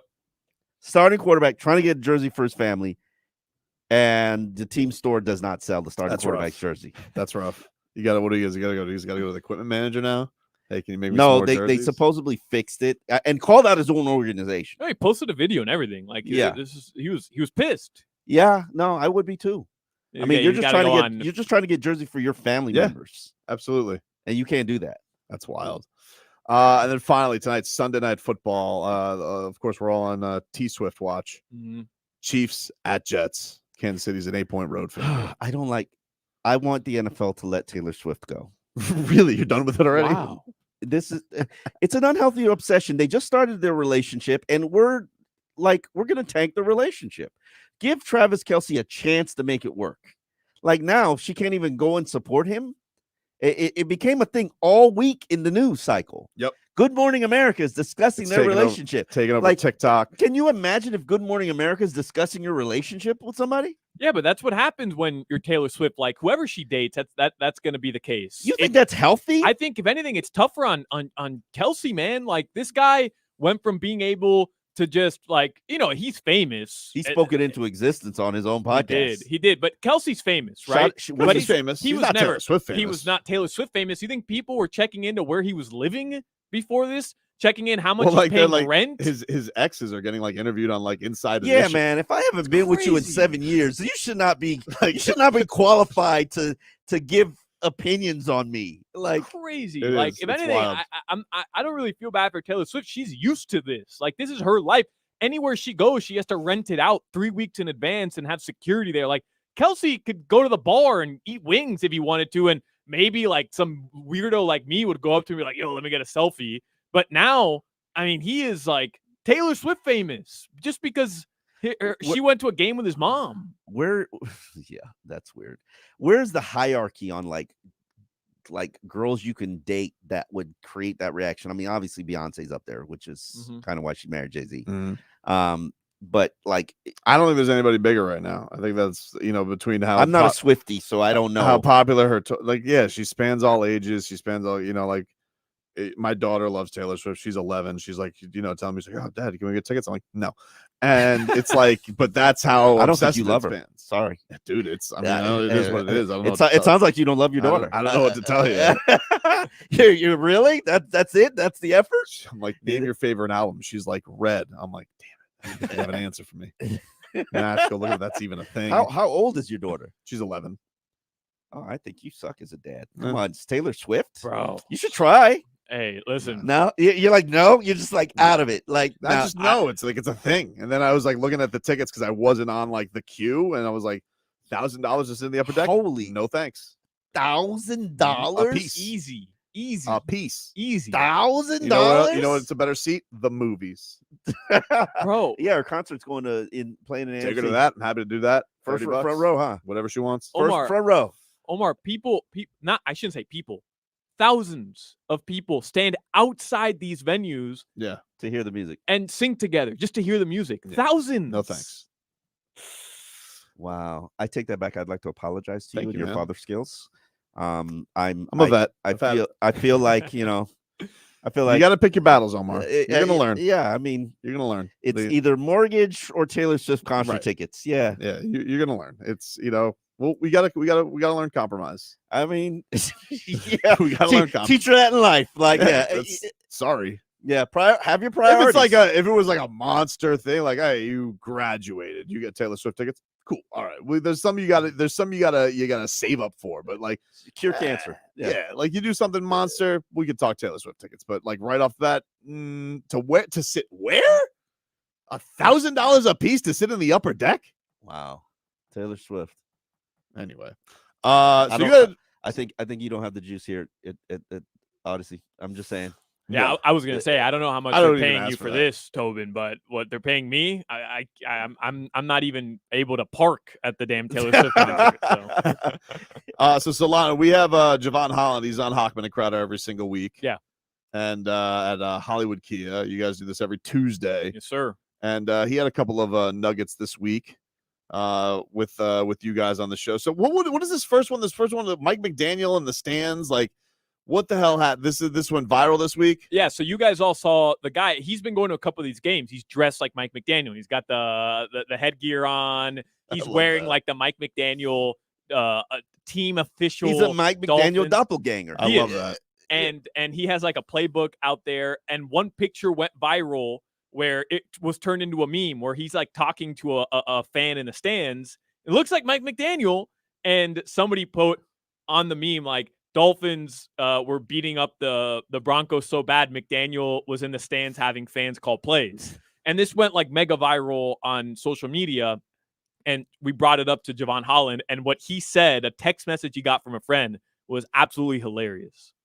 Is getting a lot of love nationally, locally, and deservedly so. How about the fan? Did you see that? The memes, or not the memes, but the pictures of the fan dressed like Coach? Yeah. My one of my friends, he's on the Commanders. He sent me that. He's like, "Bro, was that really it?" Come on, bro. Because the caption was, the score was so out of hand. Mike McDaniel was in the stands letting fans call plays. But it looks just like Coach McDaniel. It looks just like him. Yeah, it was nice. It was a nice If you ever are going to go into the stands and let fans call plays, it would be when you have 70 points dropped on the head of your opponent. But no, that was not him, just a look-alike. I actually could see this being a thing where Mike McDaniel, if he was beating the holy hell out of somebody, he goes, "Give me one play. Who wants to play? Who wants to call? One play?" I feel like he would do it. I think he will take a picture with the doppelganger. Yes. Oh, for sure. At some point, for sure. Yeah. And he'd probably make it the little Spider-Man meme where they're like pointing at each other. Like that is a Mike McDaniel thing. For sure. He's so like unorthodox. He would love it. Yeah. But going back to task at hand here, I love Javon Holland shows up, as you mentioned, every Tuesday. Listen, man, if I'm an NFL player, I had 2 strip sacks, or not sacks, but 2 forced fumbles. My team put up 70 points. I'm the highest rated safety by Pro Football Focus. Like, I'm swaggering in to go do some radio interview. Like, I've got it all out. You know what I'm talking about? Like, this dude shows up. Yeah, we're focused on Buffalo. They are. That's where they're going back to how you got that vibe from them. Like, that was Javon Holland. He didn't come in smiling. He came in like any other Tuesday. Like, yeah, man, that was fun, but I'm focused on Buffalo. You know what was the reigning quote coming from the team this week, and you could tell it comes from Mike McDaniel. If we want to be the team that we think we are, it goes through Buffalo. And this season goes through Buffalo. Like, we got to take care of business. I like that, man. We'll take a quick break, predict the game ball, give some final thoughts on this upcoming matchup against the Buffalo Bills. Take a quick break. Back with more Game Day Uncensored after this. Listen to Messi and Inter Miami games here. The whistle sounds. Messi approaches. He goes for it. And he scores!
60 Sports, WQAM, FM 99.9 HD2, and always live on the free Odyssey app. Sponsored by South Florida Lexus dealers, Tito's Handmade Vodka, Edmore Sawgrass Cadillac, JM Lexus, and Williamson Automotive. All right. Welcome back, everybody. It is Game Day Uncensored here on 560 WQAM, closing in on Dolphins and Bills Week 4 matchup. Boys, it is that time of the show where we predict the game ball, which is brought to us by our friends over at Lexus, the powerful and capable Lexus GX, now with a 10.3-inch touchscreen. Expand your comfort zone. Experience amazing at your local Lexus dealer. Omar, who is going to get the game ball after today's game? I'm of the opinion that this is going to be a Raheem Mostert showcase game. Mostert is Miami's number one back. You can say whatever you want about. He's good. Devon Achan. But Raheem Mostert is Mike McDaniel's guy. He's a featured weapon. This is his last opportunity to showcase himself before Jeff Wilson comes back. And I know that Achan is going to have a significant role, but Raheem is really going to show that this is still my team.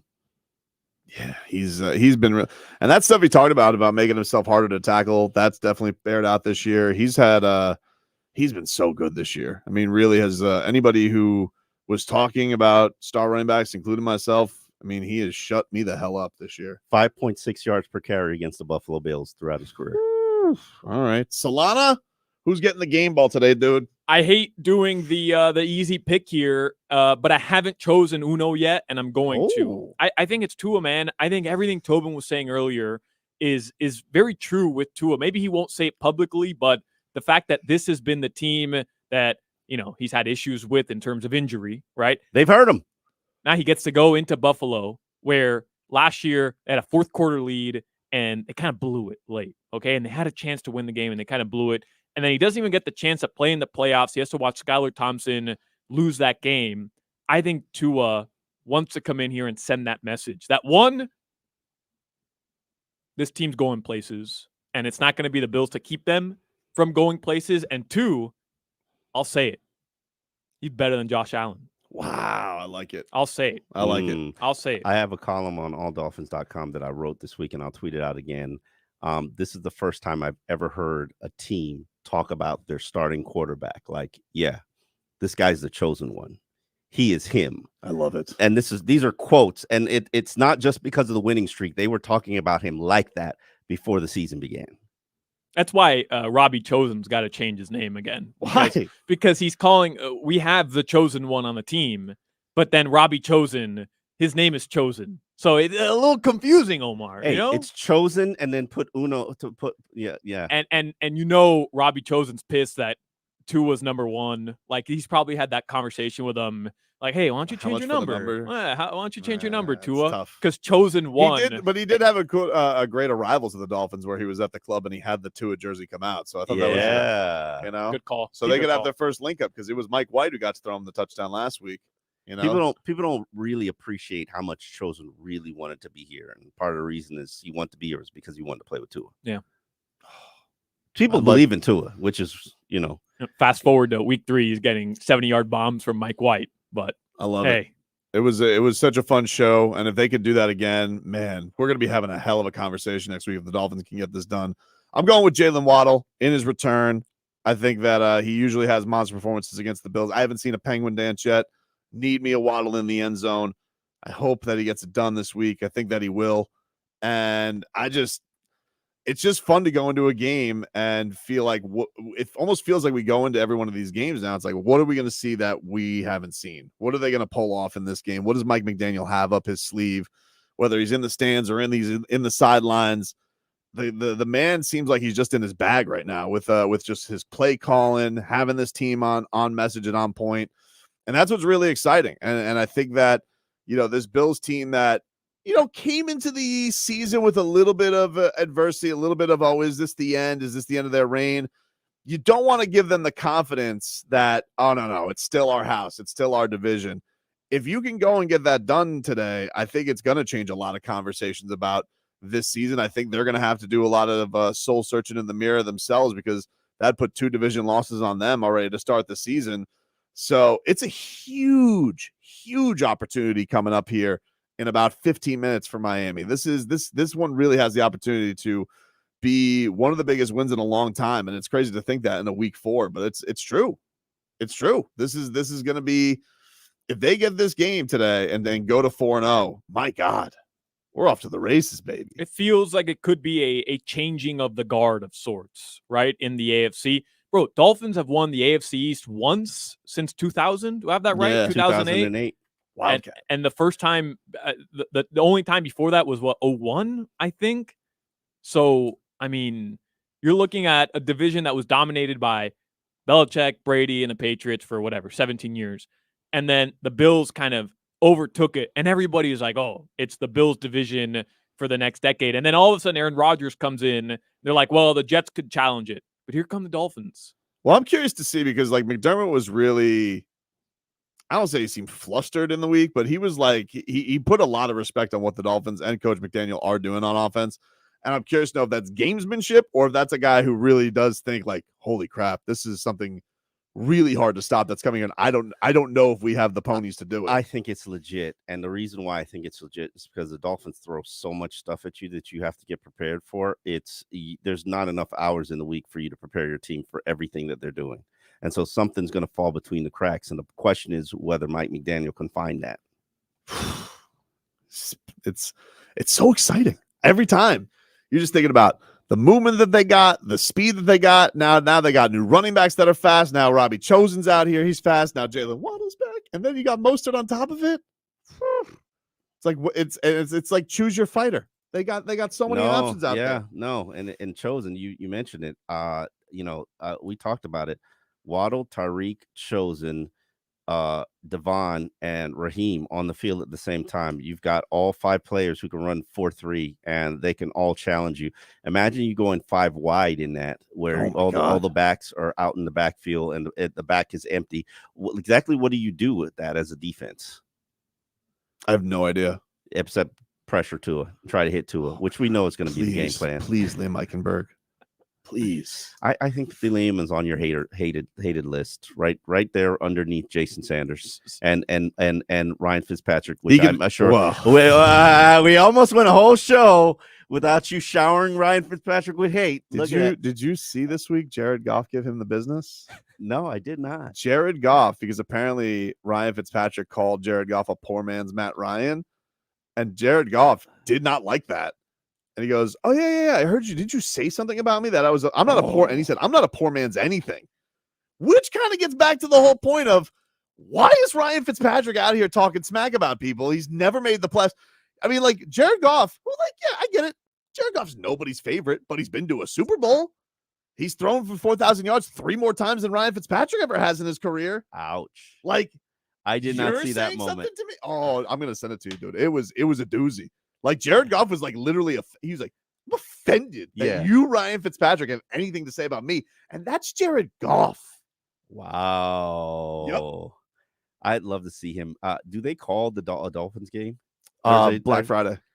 Yep. God. Was that Jets? Dolphins, Jets. Dolphins, Jets. First Black Friday game. Yeah. See, I'm more Jet. We're just so full of Jets on these national games. I'm anxiously awaiting to see another Ryan Fitzpatrick Tua Tagovailoa reunion because we know Tua feels some type of way about. I mean, taking a team that belonged to Ryan Fitzpatrick. They tried the whole sit down last year. Remember Thursday Night Football in Cincinnati and Fitzy and Tua, and they made up or whatever, but it's all phony. It's phony. Fitzy's pissed off. His team. And Tua's got to be pissed off with the way Fitzy reacted to it as well. No, don't do that. That 100%. Team belonged to Fitz. Tua knows it. Tua felt guilty. He was a thief. Oh yeah, he feels so guilty. Ryan Fitzpatrick sitting there just getting owned on television by Jared Goff. I got to see that video, man. Oh, dude, it's a doozy. Like I'm glad Jared Goff said something. I didn't know, I was like, poor man's Matt Ryan. Why is Ryan Fitzpatrick calling him a poor man's anything? Anyway, I'm glad you reminded me because I would have been upset if we would have got a show without Ryan Fitzpatrick. We would have went a whole show without Ryan I would have Fitzpatrick been very, very upset. So funny because I just grabbed the marker to put a 1 on our Ryan Fitzpatrick board back here. Nope, no need. Boom. No need. No need. All right, everybody. That is our show for today. Game Day Uncensored. Let's go. Dude, Let's go. This is a huge one coming on up. Miami Dolphins taking on the Buffalo Bills. We appreciate everybody who tuned in and checked us out on YouTube and Twitch. Miami 560 WQAM is where you guys can find us. Same time, same place next week as we'll get you ready for, what is it, Giants next week? Giants at home, then Giants, Panthers at home. Giants at home next week. So same time for you guys next week. Thanks everybody for tuning in. For Omar Kelly, Alejandro Solana, Trevor Harris for producing our show today. I'm Brendan Tobin, and we will talk to you guys next time. Go Fins. Join Dolphin safety Javon Holland live every Tuesday at Hollywood Kia with Hawk and Crowder.